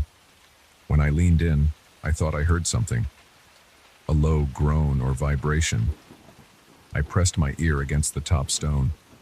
My heart began to race. It sounded like a distant moan coming from deep below. I stood back, feeling a chill. I told myself it was just the wind. I shook off the feeling and went back to the farmhouse. The inside was dusty but familiar. I recognized some of my grandfather's old furniture. The floor creaked under my boots. I opened the windows, letting in some air. I grabbed a broom to clear out the spiderwebs in the corners. Everything smelled like mold and old wood. I found the bedroom in the back and tossed my duffel bag on the bed. I settled in, figuring I'd rest for a couple of hours before exploring more. That first night, I heard my name echo from outside. I sat up in bed, heart pounding. I had been half asleep, but the sound was so clear. It was just one word, repeated twice. My name. It sounded distorted, like a voice speaking through a long tunnel. I stayed still, breathing fast. I waited. At first, I thought it was a dream, but then I heard it again from the direction of that old well. I got up, put on my boots, and grabbed a flashlight. I stepped out onto the porch. Everything was dark. The moon lit the yard, and I could see the vague shape of the well behind the shed. The wind had died down, so I stood there in total silence. I considered walking over, but something held me back. My chest felt tight. and I had this weird sense that I wasn't alone. But I saw nothing unusual, just the same old stones. I told myself it was just my imagination. I went back inside and locked the door. In the morning, I tried to laugh it off. I made some coffee and checked around the property in the daylight. There was no sign that anyone had been there during the night. I noticed the chains around the well again. They looked secure, but now I was curious. I found a crowbar in the tool shed. I decided to remove some of the stones. I couldn't explain why, but I felt this strong urge to see inside. Maybe it was the voice I thought I heard. Maybe I just wanted to prove it was nothing. It took me a while to pry up the top stones and loosen the chains. They were rusted, so it wasn't easy. As soon as I removed a few stones, a blast of cold air hit my face. It made me catch my breath. The morning was warm, but the air from the well felt freezing. It smelled damp like old soil and wet rock. I aimed the flashlight inside and saw a narrow hole descending into darkness. I shined the light around the interior wall. That's when I noticed symbols carved into the stone. They looked like shapes and lines I couldn't recognize. They circled the inner wall in rings going all the way down. I decided to drop a small rock in there to see how deep it went. I didn't hear a splash. Instead, it hit something solid after a few seconds and the sound echoed. No water. I decided I needed a closer look. The opening was big enough for me to climb inside if I moved a few more stones. My gut told me not to do it. But something else, some strange curiosity, pushed me on. I cleared more stones until the opening was wide enough to fit my shoulders. Inside there was a small landing and a stone staircase leading down. The steps looked old, worn, and they spiraled into the darkness below. There was no way the property was tall enough to hide such depth. The well was maybe 8 or 9 feet across on the outside, but as I looked down, it seemed to go much deeper than I expected. My heart hammered. I gripped the edge with my free hand and started down. Each step felt solid under my boots, but I moved slowly, shining my flashlight over the walls. The symbols were everywhere, carved in neat rows. My flashlight beam caught bits of moisture glistening on the rock. The air kept getting colder as I went. I started shaking, not just from the drop in temperature, but from growing nerves. I had gone down maybe 20 steps when I realized I couldn't see the bottom yet. I looked up and saw the circle of daylight above me. It looked small now, like I had descended much farther than should be physically possible. My legs felt weak. I had this strange feeling of being watched. The hair on my arms stood up. My palms got sweaty around the flashlight. I heard a faint noise that sounded like breathing, but it wasn't mine. My breath was shallow and shaky. This sound was rhythmic, like something hidden in the darkness was drawing in air. I froze. I tried to steady the flashlight, but my hand was trembling.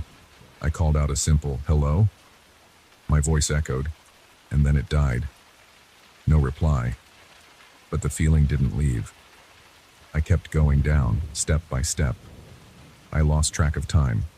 My mind was focused on the flashlight's beam and the spiral of the stairs. The echo of my own footsteps felt strange, almost muted. I couldn't figure out how deep I was. The air was thick, and my ears felt pressure, like I was way below ground level. I became aware of my heartbeat pounding in my head. My throat was dry. I coughed a few times, trying to stay calm. Then I heard a whisper. It wasn't my name this time. It was just a low muttering, like someone speaking a few words I couldn't make out. I froze again, shining the flashlight in every direction. Just more stone walls and those carved symbols. They looked smoother, more detailed. Some had sharper lines, forming angles that made no sense to me. I looked up. The top was barely visible. It felt like I was inside a tall shaft. I wanted to turn back, but I also needed to see what was down there. My legs felt heavy. I knew I was close to panic, but I pushed myself to go a few more steps. The air turned colder the deeper I went. I could see my breath now, small puffs of steam floating in front of the flashlight. I passed my hand over the wall and felt the rough texture of the carvings. They seemed to get more precise the lower I went, like the work of someone who spent a long time etching them. Then I heard that moaning sound again. the same one that had made me curious in the first place.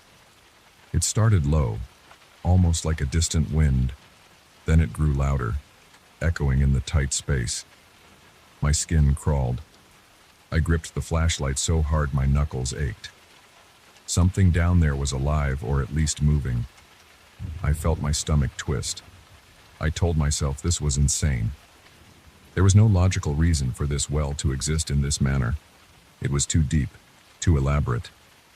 But I kept going until the stairway opened into a small chamber. The walls in that space had the same carvings, but there were more of them, crossing each other in patterns. My flashlight flickered. My breath caught in my throat. I slapped the flashlight a few times and it steadied. The chamber had a low ceiling, and on the far side, there seemed to be another passage, or a corridor. I tried to see inside, but it was too dark. I didn't want to go any farther. I could feel my entire body shaking. My head started to pound, and I heard my own heartbeat in my ears. I realized I was sweating despite the freezing air. My chest felt tight. My mind kept telling me to go back, that this wasn't right, that I didn't belong here. But I took a few steps toward that passage. The ground felt uneven. My boot slid on a wet patch, and I had to catch myself against the wall. As I touched the wall, I felt those carvings under my fingertips. They felt sharp in some places, almost like tiny teeth in the rock. I pressed the flashlight forward. That corridor seemed to stretch out. I heard the moaning sound again, closer this time. It sounded like it was just around a corner calling me in. My heart pounded so loudly I felt dizzy. I could sense that whatever was making that noise knew I was there.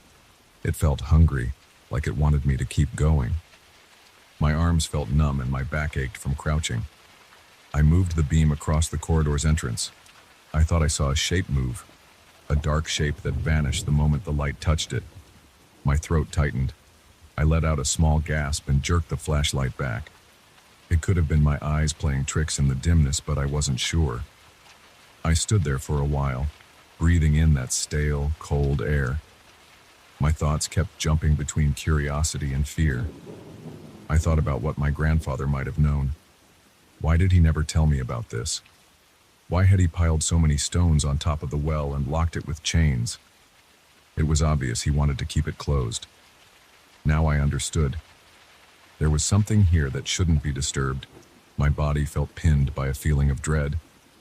Finally, I forced myself to turn around. My mind was screaming at me to leave. As I climbed back up, each step felt like a mile. My legs were sore and I kept looking over my shoulder. I thought I heard quiet footsteps behind me matching my pace, but whenever I stopped to listen, there was only silence. The higher I went, the more I felt that presence pulling at me, almost like it wanted me to return. I gritted my teeth and focused on the flashlight beam hitting the steps. My breath echoed in the well, and I tried not to imagine hands reaching out from behind. When I saw the circle of daylight above me, I felt a surge of relief. I climbed faster, stumbling on the last few steps. I crawled out of the opening and collapsed on the grass. My heart was hammering, and my lungs burned. The air outside felt hot compared to the cold below. I looked back down and saw nothing but darkness. I grabbed the stones and replaced them as best as I could, but my hands were shaking so badly that it took a few tries to line them up. I didn't have the patience to reattach the chains the way they were before. I just piled them on top in a messy stack. My entire body was trembling, my shirt drenched in sweat. I backed away from the well, refusing to turn my back on it. I stared at the opening for a long time, half expecting something to crawl out, but it stayed silent. I fought the urge to run. Instead, I walked slowly toward the farmhouse, refusing to look away until I reached the door. Once inside, I locked everything and sat down in the old wooden chair near the fireplace. My breathing was still uneven. I could feel the adrenaline leaving my body, replaced by exhaustion. I placed the flashlight on the table and stared at the dust floating in the air. My hands wouldn't stop shaking. That night, I couldn't sleep. I sat with my back against the door, listening for any sound outside. I kept imagining that moan, that cold air, those impossible symbols carved into the walls. My body felt tense, and every time the floor creaked, I'd jolt. The darkness of the house felt different now, like it was an extension of that endless pit outside. I tried to calm myself, but my chest felt heavy. I closed my eyes, but all I saw were those stairs leading down forever. By morning, I knew I wasn't staying any longer. I packed my things, left the farmhouse, and avoided looking toward the well as I walked to the truck. I climbed in, started the engine, and headed down the dirt road, feeling like I was leaving a piece of myself behind. My mind kept going back to that voice calling my name, the freezing air, and the sense of something ancient waiting in the dark. I had no proof of anything, just the memory of every step and the chill on my skin. I gripped the steering wheel tight, my knuckles white. I felt my pulse in my neck. A few miles down the road, I pulled over to catch my breath. My fingers were still trembling. The farm was out of sight, but I imagined it was there, silently holding that secret in its ground. I don't know if I'll ever go back. Part of me wonders what I left behind, what lies deeper in that corridor, and why my family kept it hidden for so long. Another part of me wants to forget it all, pretend it was a nightmare. But I can't shake the feeling that I opened something I shouldn't have. Now it's awake, and I keep waiting for the day I'll hear my name again, echoing from some distant darkness that might not be far enough away.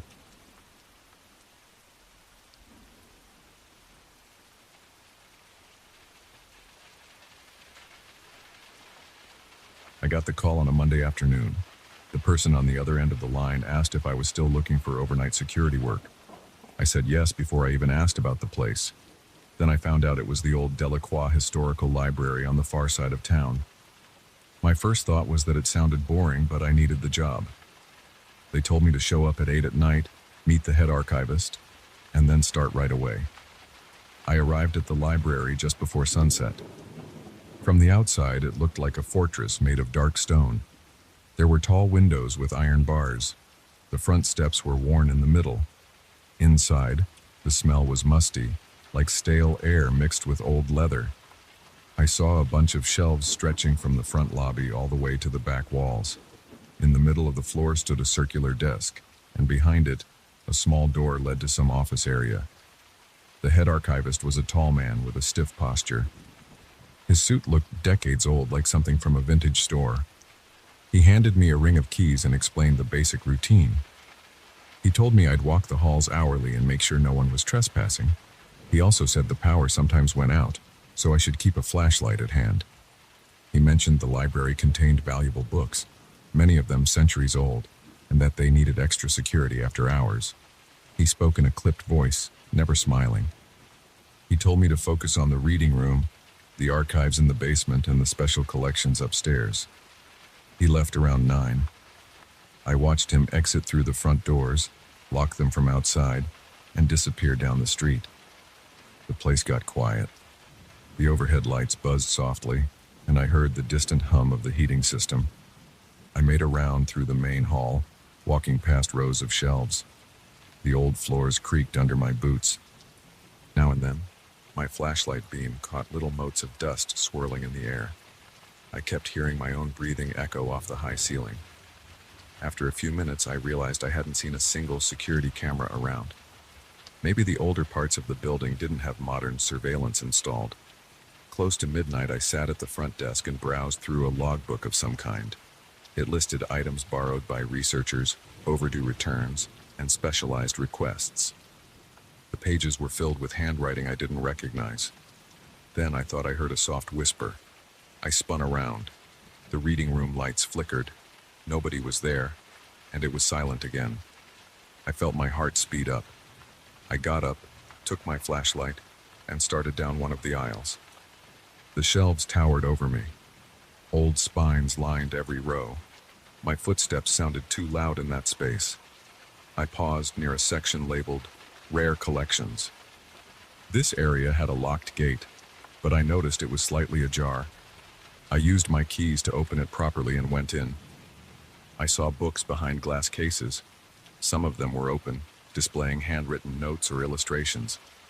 I leaned closer and saw the edges of the pages trembling a bit, as if something vibrated under them.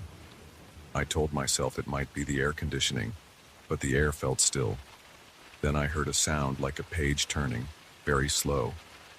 I pointed my flashlight along the row of glass cases. Nothing moved. I kept going and eventually came across an open volume lying on a wooden stand. The page was covered in small script. I couldn't read all of it, but one margin note jumped out. It said, "They gather in the hush of night." The ink looked fresh, yet the style of handwriting felt old. I touched it, expecting wet ink, but the page was dry. My stomach twisted. I checked the publication date, printed in 1782. I flipped through more pages. I found more notes in the margins, all in the same handwriting. Some were dated from the late 1800s. Others had no date at all. I returned to the main desk, trying to shake off the feeling that something was off. I picked up the logbook again, hoping for a distraction. After a few minutes, I heard another sound, like quiet chanting. It was a repetitive murmur, hard to make out. I stood up and followed the noise toward the back stacks. Each step caused my pulse to jump. When I reached the end of the row, I saw a faint light under the door leading to the basement archives. I pulled out my keys again and opened the door, which led down a narrow stairway. The air got colder as I went down. The stairs felt damp. I shined my flashlight along the concrete walls. Pipes ran along the ceiling, occasionally dripping water. The chanting got louder. It sounded like voices repeating short phrases, but I couldn't catch any actual words. At the bottom of the stairs, I found a long hallway with wooden shelves on either side. A single light bulb flickered at the far end. I took slow steps, my breath echoing. When I got to the end, I found a small reading area with a single table and a lamp. The lamp was on, but nobody was there. On the table sat a stack of books. One was open. There were notes in the margins in that same handwriting I'd seen upstairs. They mentioned entities that feed on the mind and whispers that slip through locked doors. My palms were sweaty. I flipped a few more pages. Each had some cryptic note about watchers, guardians, or hidden knowledge. The chanting continued, but I couldn't see where it came from. There was no other door in that room except the one behind me. I felt goosebumps all over my arms and neck. I decided to leave the basement. Halfway up the stairs, I heard the chanting stop. My heart pounded. I turned off the lamp, shut the door, and locked it. Back on the main floor, the library lights flickered again. The silence became heavier. Every step made me think someone was right behind me, but when I looked back, I saw nothing. I returned to the main desk, checked my phone, and realized it was only 12:45. My shift would last until sunrise. The idea of spending 5 more hours alone in this building made my stomach churn. I took a slow walk through the reading room again. Rows of tables stood there, empty. A clock on the wall ticked loudly. I kept noticing the edges of books on nearby shelves moving slightly as if they were being pulled outward, then pushed back. I leaned in close to one shelf and saw a thick leather-bound volume labeled in Latin. The cover twitched when I got near. I froze, my flashlight shaking in my hand. I reached out and touched the spine. It felt warm, like there was a pulse inside it. I yanked my hand away. I hurried to the second floor, using an old staircase with a wooden banister. Up there, the lights were dimmer. There were more shelves, more alcoves, and a locked door with a sign reading "Special Collections." I tried the keys until I found the right one. Inside, the ceiling was lower, and there were locked glass cabinets in the center of the room. I saw ancient manuscripts on display, some in languages I didn't recognize. A musty smell filled my nose. My flashlight caught a movement in the corner. I turned quickly. I thought I saw a shape slipping behind a cabinet. I called out. No response. I walked around the cabinets, shining my light on the floor. My boots made a dull thud on the old boards. I felt something brush against my leg. I jumped back, but there was nothing on the floor except dust. When I looked at the glass cabinet nearest to me, I saw my own reflection. But behind my reflection, I swore I saw a figure. A tall shape with a hood or cloak. I spun around. No one was there. My heart hammered against my ribs. I noticed a small table in one corner, with more books stacked on top. One had a note sticking out. I opened it and read the margin note. If you see them, they see you. My mouth went dry. I shut the book, but I couldn't ignore the footsteps I suddenly heard outside the door. Steady, slow steps moved past the special collections room. Then they faded. I locked up the cabinets and left, but the hallway was empty. My flashlight beam danced on the floor. I tried to keep my breathing under control, but my hands shook. I decided to circle back to the main desk. The overhead lights flickered again, and I heard the faint rustle of pages somewhere above me. I almost called out for whoever was there, but I couldn't find my voice. When I reached the desk, I saw that the logbook was open.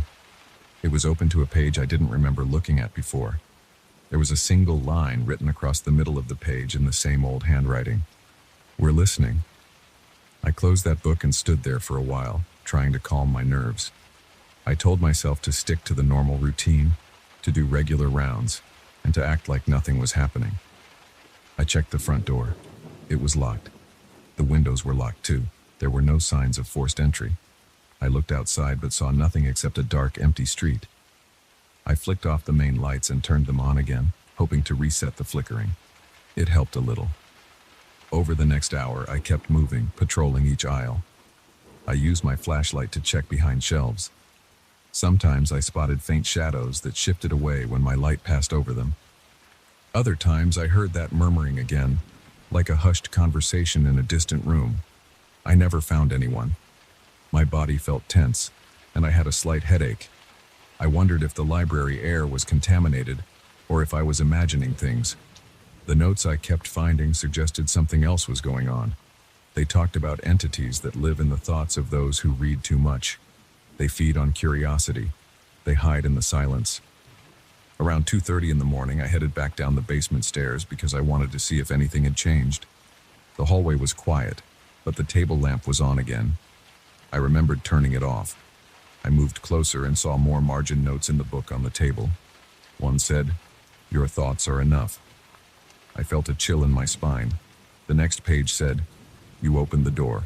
They are here." I slammed the book shut, turned off the lamp, and went back upstairs. In the main hall, I thought I felt the ground shift. Maybe it was just me stumbling, but it felt like the floor rolled under my feet. I grabbed onto a shelf to steady myself. My head pounded. I forced myself to walk over to a row of reading tables. The lamps were still. The air was cold. I rubbed my arms to keep warm. Then I heard soft footfalls near the rare collections gate. I ran there, shining my light in every corner. The gate was locked like before. The glass cases inside were intact, but I saw one book lying open on a stand, turned to a page about mysterious watchers in ancient cathedrals. I walked around the stand looking for footprints or any sign of intrusion. I saw none, but the margin note on that page said, "They were always here. They never left." I felt a strong urge to leave, to walk out the front door and not come back, but I needed the job. So I clenched my teeth and stuck it out. I looked at my phone. It was just after 3 a.m. I decided to go outside for a minute to clear my head, but the front door wouldn't budge when I turned the key. I tried again, twisting harder. It felt stuck. I tugged a few more times until it finally clicked, and I heard a scraping sound. The door opened a crack. A gust of cold air hit my face. I breathed it in. I didn't see anyone around. The streetlights were dim. I shut the door and locked it again, telling myself I just had to survive a few more hours. I continued my routine. The next 2 hours were a blur of strange noises, flickering lights, and that sense of being watched. Each time I felt a presence, I turned around and saw only rows of old books. My mouth was dry and my hands felt clammy.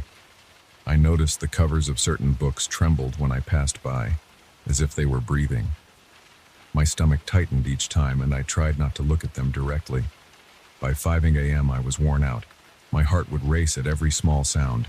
I felt the rush of blood in my ears. I tried to steady my breathing, but my thoughts spiraled. I replayed those margin notes. Warnings about watchers, about how knowledge can become a trap, about how these entities feed on thoughts and questions. I wondered if I was losing it. I also wondered if these things were real. My head hurt, and my eyes stung. I was thirsty, but I didn't want to leave the main floor.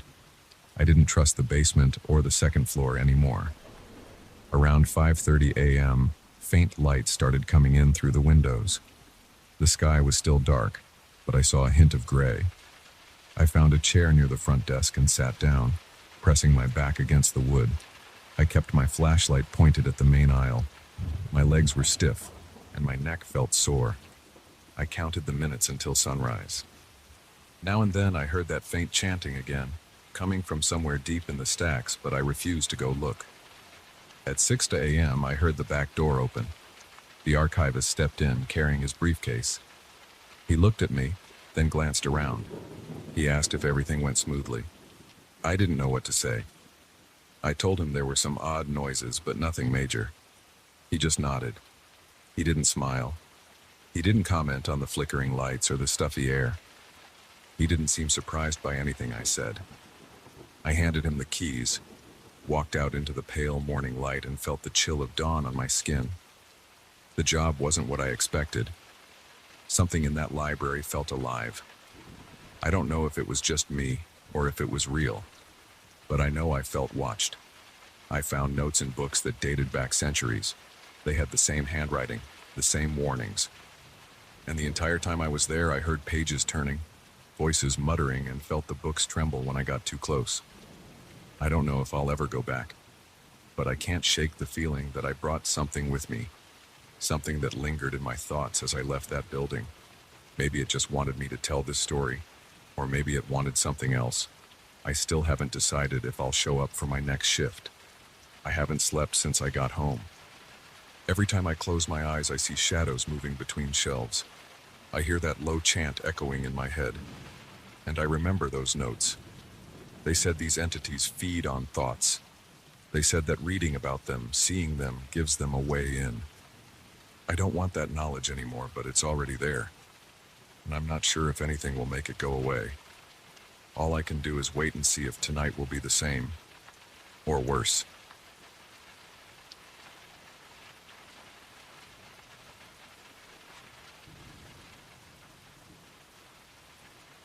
I never thought an old typewriter could change the course of my life. I saw it in a thrift store on a Saturday afternoon. The thing was on a dusty shelf with a crooked price tag, surrounded by chipped vases and old lamps. I was looking for a spark, something that would help me break through the writer's block that had haunted me for months.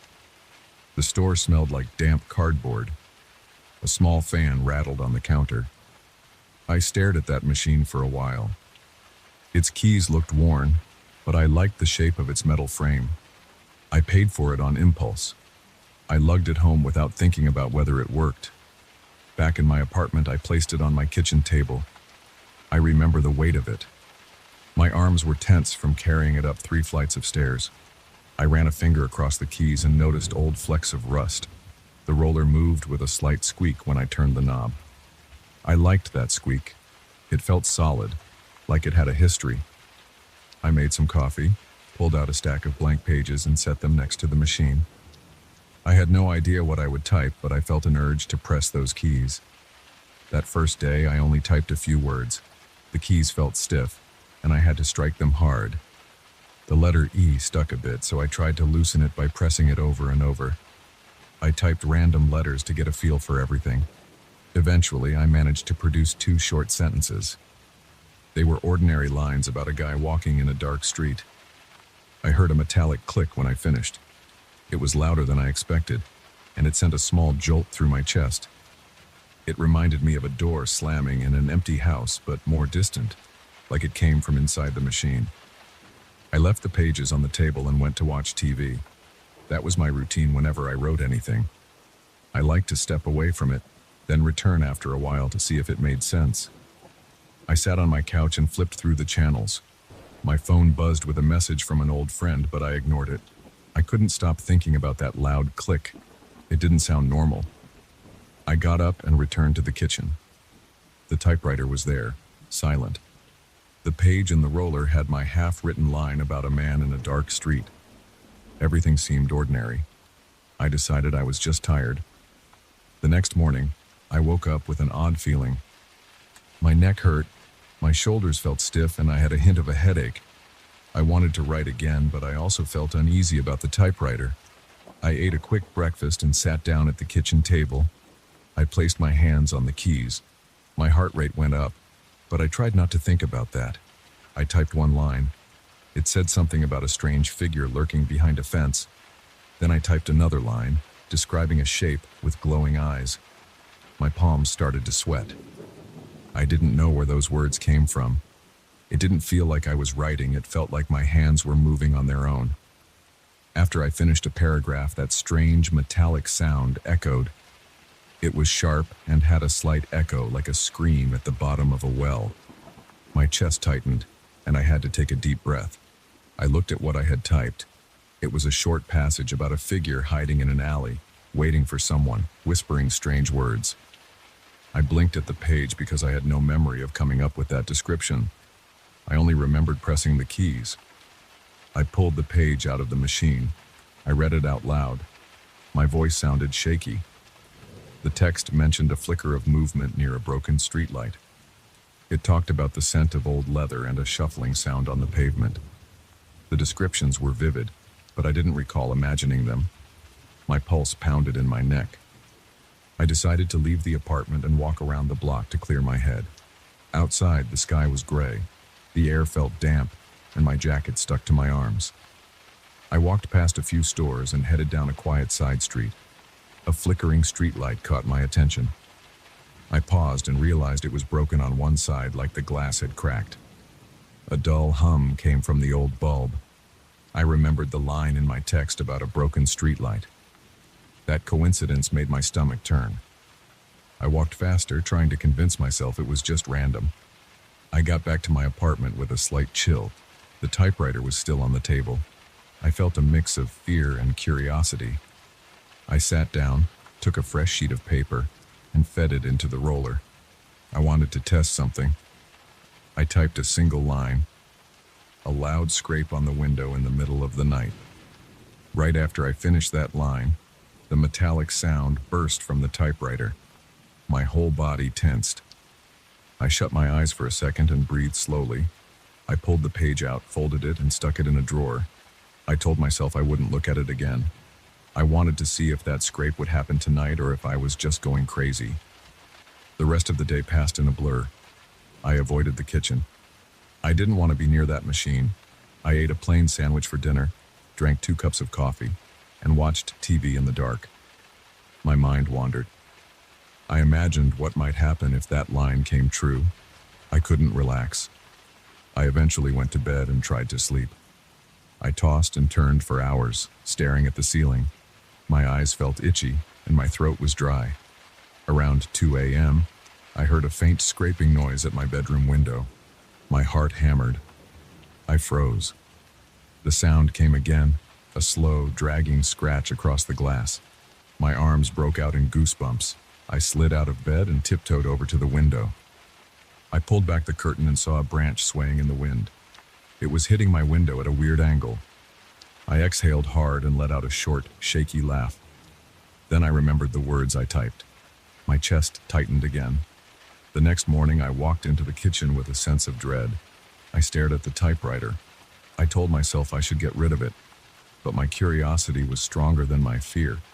I sat down, inserted another sheet of paper, and started typing. This time, the words flowed faster. They described apparitions, swirling shapes, and strange shadows that moved without light. My forehead beaded with sweat. My hands trembled, but I couldn't stop. After each paragraph, the machine made that metallic scream-like noise. It made me flinch every time. My jaw clenched. My neck muscles felt tight. When I finished, I had 3 pages of text describing horrifying scenes. There were details about tall silhouettes outside a window, an odd whisper in a locked room, and a black stain spreading across a ceiling. I read it back and felt a cold tingling in my spine. I didn't know how these ideas got into my mind. I stood up, paced around the kitchen, and tried to control my breathing. I decided to see if any of those details would appear in my real world. So I went outside and looked at my building's exterior. Nothing seemed odd. I checked my own ceiling. It looked normal. I walked around the block again, peeking at windows and checking for silhouettes. Everything looked normal. I felt a small wave of relief. Maybe the typewriter's words wouldn't always come true. Maybe last night was just an unlucky coincidence. That evening I sat on my couch with the pages in my hand. I read them again. Then I heard a faint scraping sound in the hallway. It sounded like someone dragging something heavy near my door. I jumped up and opened the door. Nobody was there. The hallway was empty, but I noticed a black scuff mark on the floor. It was wide and smeared as if something had scratched the tile. The hair on my arm stood on end. I went back inside, locked the door, and leaned against it. My heart pounded in my chest. I thought about the black stain in my text. That detail made me panic. I forced myself to calm down. I grabbed the typewriter, put it in a cardboard box, and carried it to my storage closet down the hall. I placed it on a shelf behind some old suitcases. I shut the door and returned to my apartment. I felt a little better knowing it wasn't in front of me anymore. For the next day or two, I avoided thinking about the typewriter. I tried writing on my laptop again, but the words didn't come. I felt restless.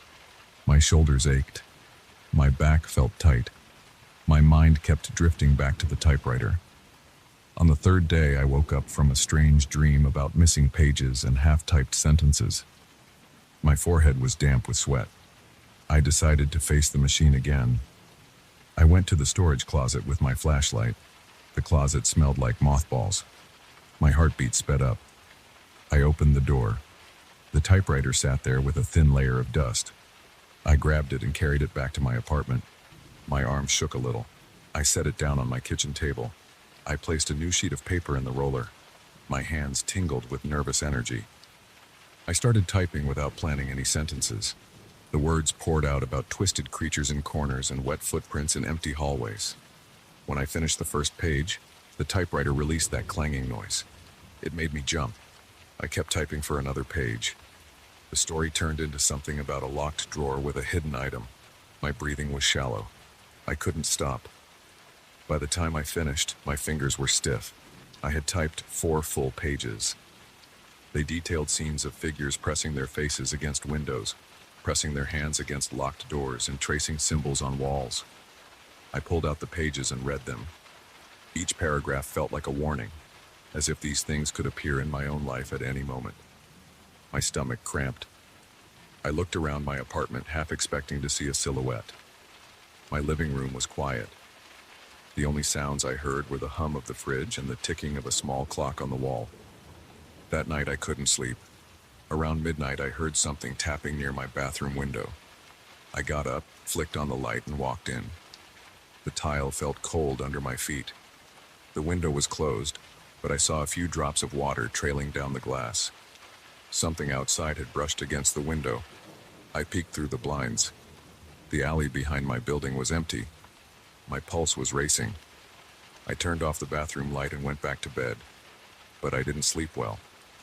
I kept hearing soft tapping sounds. My mouth was dry. My muscles felt weak. The next morning, I rushed into the kitchen to see if the typewriter was still there. It was. I stared at it for a long time. My mind felt jumbled. I wanted to destroy it, but I also felt drawn to it.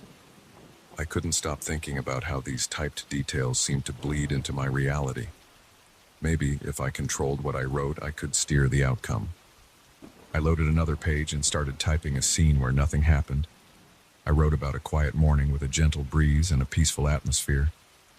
I typed for about 10 minutes, describing a calm day with no unusual events. Then I stopped, waited for the metallic noise, and felt my heart slow down. The machine gave its usual shriek. My ears buzzed. My arms felt numb for a moment. I pulled out the paper and read what I wrote. It was short.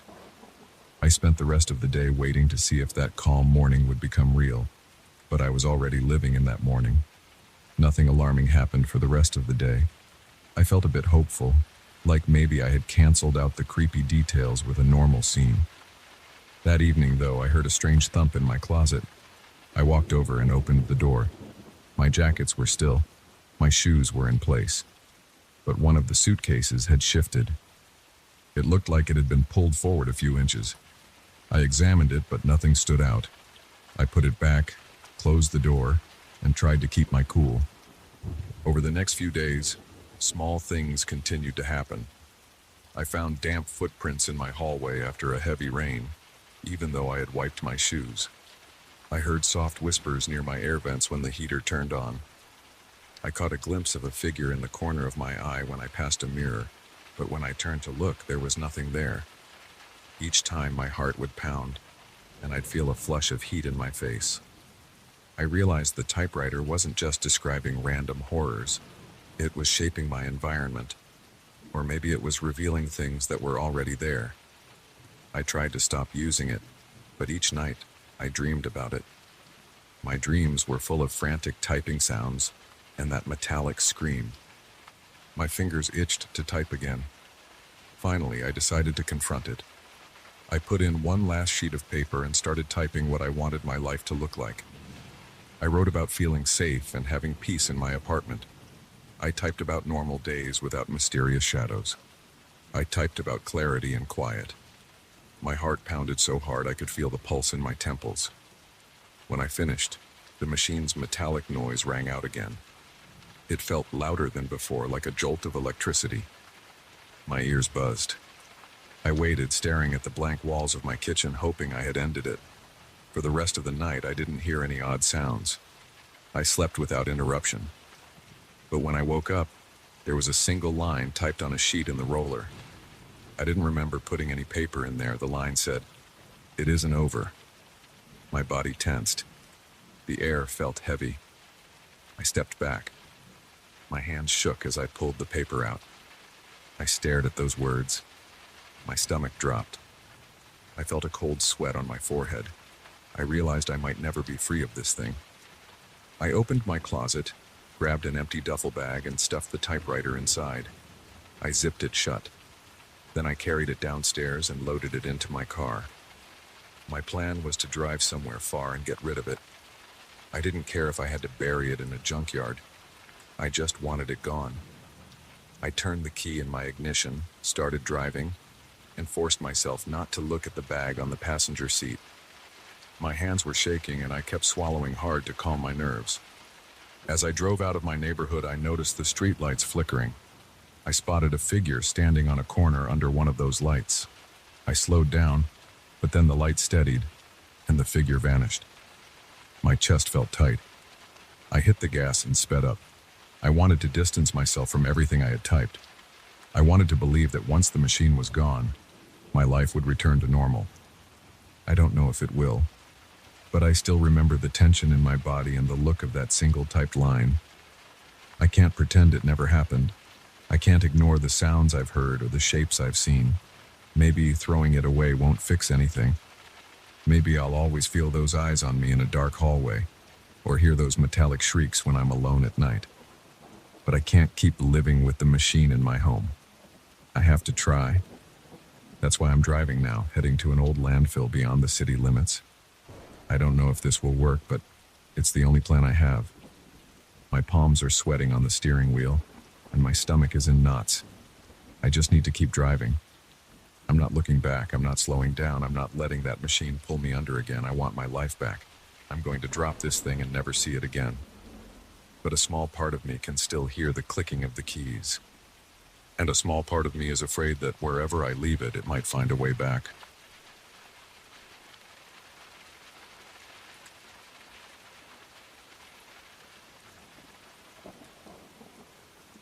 I first noticed the sound on a Wednesday night. I was in my living room cleaning up after dinner when a gentle tune caught my ear. I paused and listened. It was faint and soft, like it was coming from under the floorboards. The melody was slow, with a consistent pattern. I remember feeling a small chill at the base of my neck.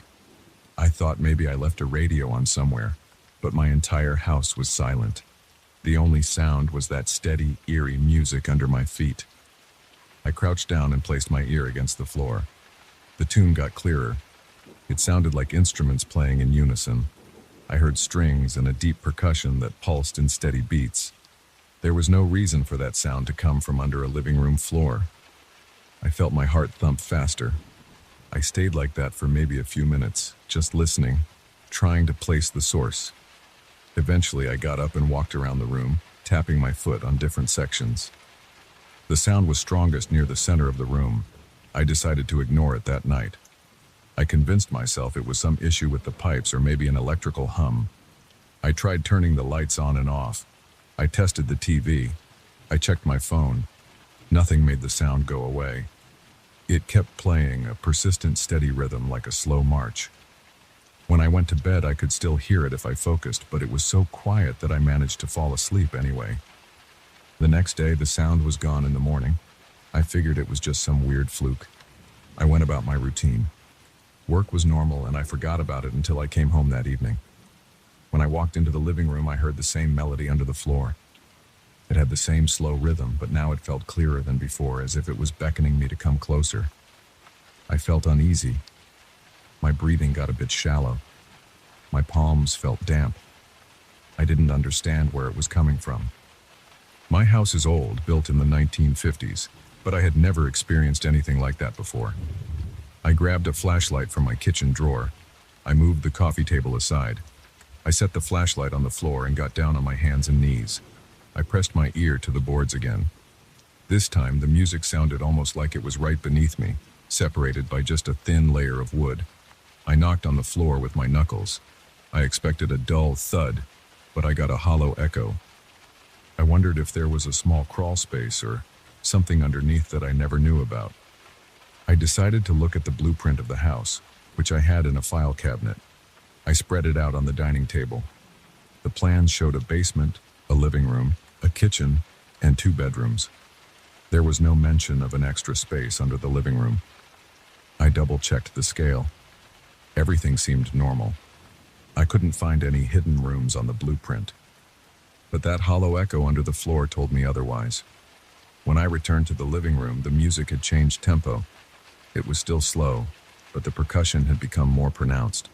My heart pounded with each beat. My legs trembled a bit. My mouth felt dry. I tried to keep my hand steady as I shined the flashlight along the edges of the floor. I was looking for some gap or seam that might indicate a secret entrance. I found a few loose boards near the corner, but nothing that opened on its own. I realized I might have to remove the floorboards if I wanted to see what was underneath. That idea made me uncomfortable. I had owned this house for 5 years, and I had never considered tearing up the living room floor. The thought seemed drastic, but the sound was getting to me. The feeling of not knowing what was below made my chest tight. My breathing got heavier. I wiped sweat from my forehead and tried to clear my mind. I decided to do it. I grabbed a claw hammer from my garage. I chose the spot where the music sounded loudest. I began prying the nails free, one by one. Each nail squeaked and resisted. The wood creaked and splintered at the edges. The entire time, the melody continued like an audience waiting for my next move. Finally, I lifted a pair of boards. Beneath them, I saw a layer of dusty beams. Beyond that, there was an open space, maybe a foot of darkness. I could feel the cool air coming from it.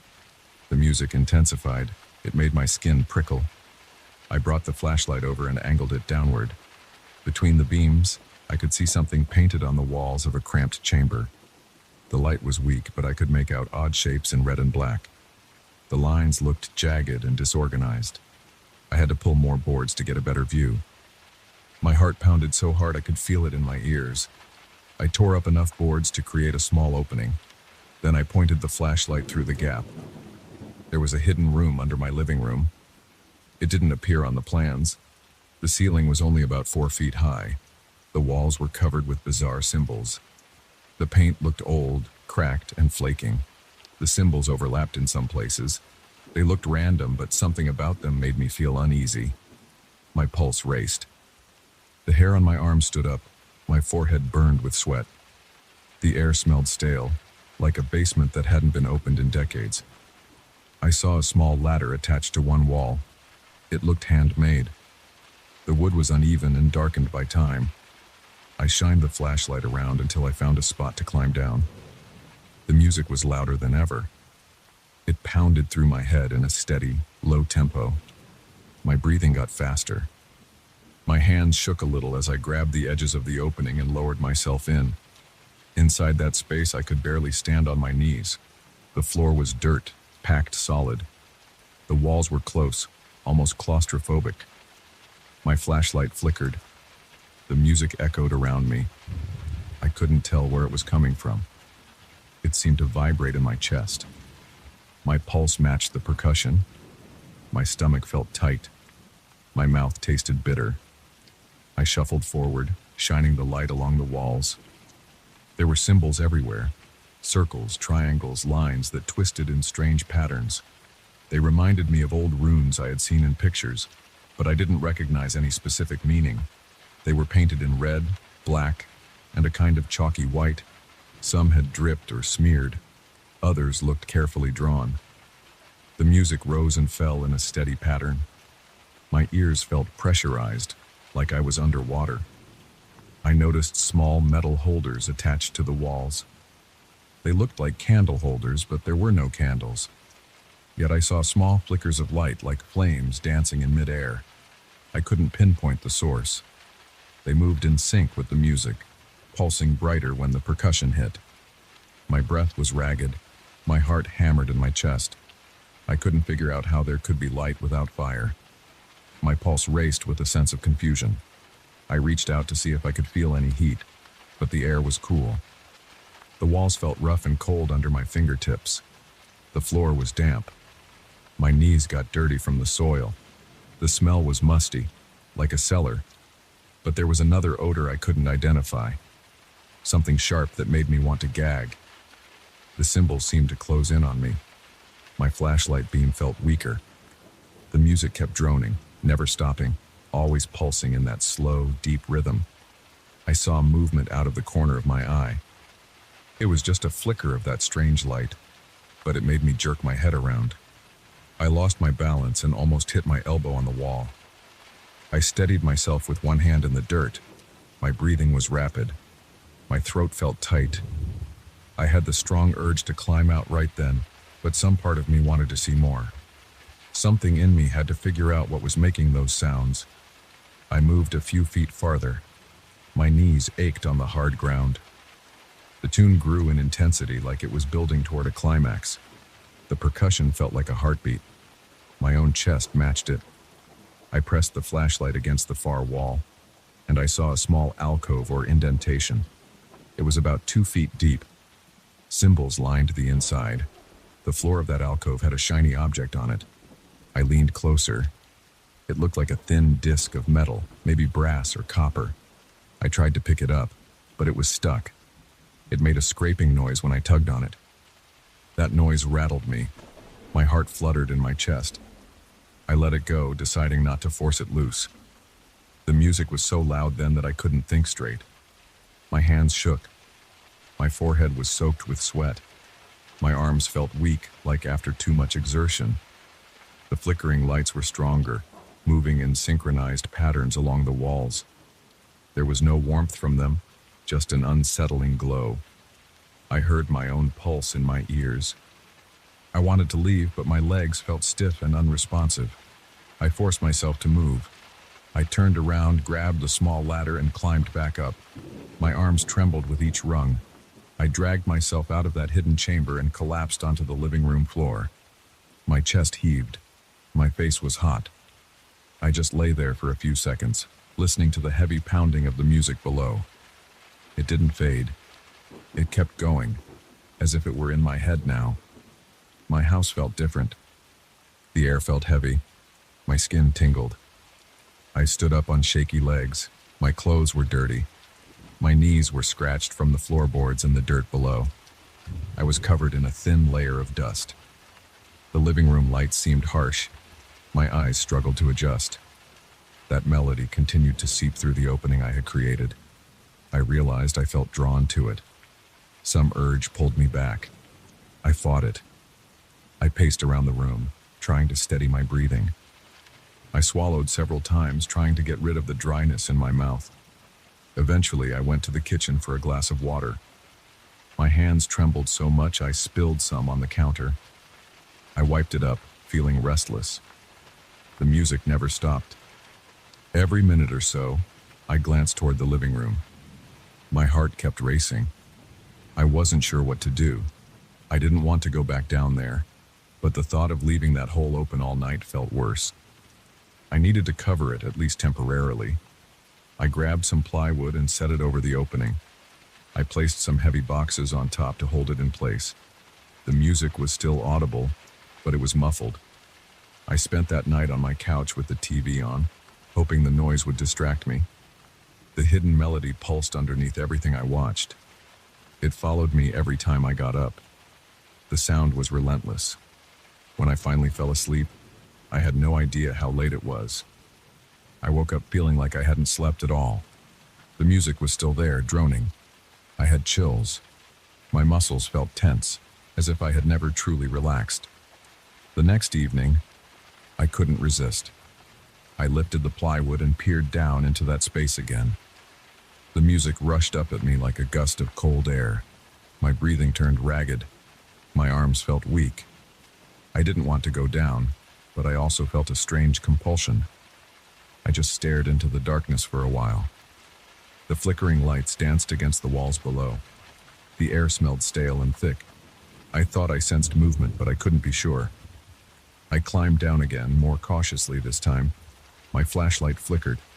The slow pulse of that otherworldly melody rattled my nerves. My chest felt tight, my limbs trembled. I noticed that my watch had stopped. I couldn't tell how long I'd been down there. It might have been 5 minutes or an hour. The music seemed to distort any sense of time. I crawled to the spot with the shiny disc again. It was still there. I reached out, felt the metal, and sensed a faint vibration. I jerked my hand back. My heart pounded. The lights on the walls brightened and dimmed with each beat of the percussion. I heard a faint scraping noise behind me. I turned, flashlight sweeping across the cramped space. Nothing moved. My ears felt like they were ringing. My eyes stung. That thick odor made me cough. My whole body was telling me to leave. The urge to escape became too strong. I crawled back to the ladder and climbed up. I pushed the plywood over the hole again, breathing hard. My shirt was soaked in sweat. My body shook. My hands felt numb. Now, whenever I walk across my living room floor, I feel the vibration of that strange melody. It never stops. It's quiet sometimes, but I can sense it. It's like something alive. A presence under my house that feeds on those dark chords. I don't know what it wants. I don't know if it's always been here or if it somehow found its way in. I only know that I hear it, and I feel it. My arms get goosebumps even when I'm across the room. The lights flicker sometimes, and I wonder if it's coming from below. I haven't told anyone. I haven't boarded it up or tried to seal it. Part of me thinks it wouldn't matter. The sound is there and the space is there, whether I acknowledge it or not. Each night I hear it in my dreams, a steady droning that drowns out everything else. When I'm awake, I feel it pull at me. Sometimes I stand in the living room, right above that chamber, and my heart beats in rhythm with the music. I feel sweat trickle down my back. My hands quiver. My breath catches in my throat. I wish I had never listened to that first note. I wish I had never torn up those boards. But it's too late now. The chamber below is part of my house, and I can't forget it. Every time I walk across the living room, I feel like there's an entire orchestra under my feet, playing a song that shouldn't exist. My nights are restless. My days feel incomplete. I know that if I go down again, it will be harder to return. That music wants me to join it. It wants me to stay below, in that tight space, surrounded by symbols and flickering lights. Sometimes I find myself standing over the opening, listening. My pulse aligns with the rhythm. My breath catches. My fingers itch to grab a tool and pry the floor open again. But I stop myself because I'm scared of what will happen if I give in. I don't know how to make it vanish. I don't know if it ever will. It just waits, humming in the depths below, feeding on every beat, calling me back for a concert that might never end.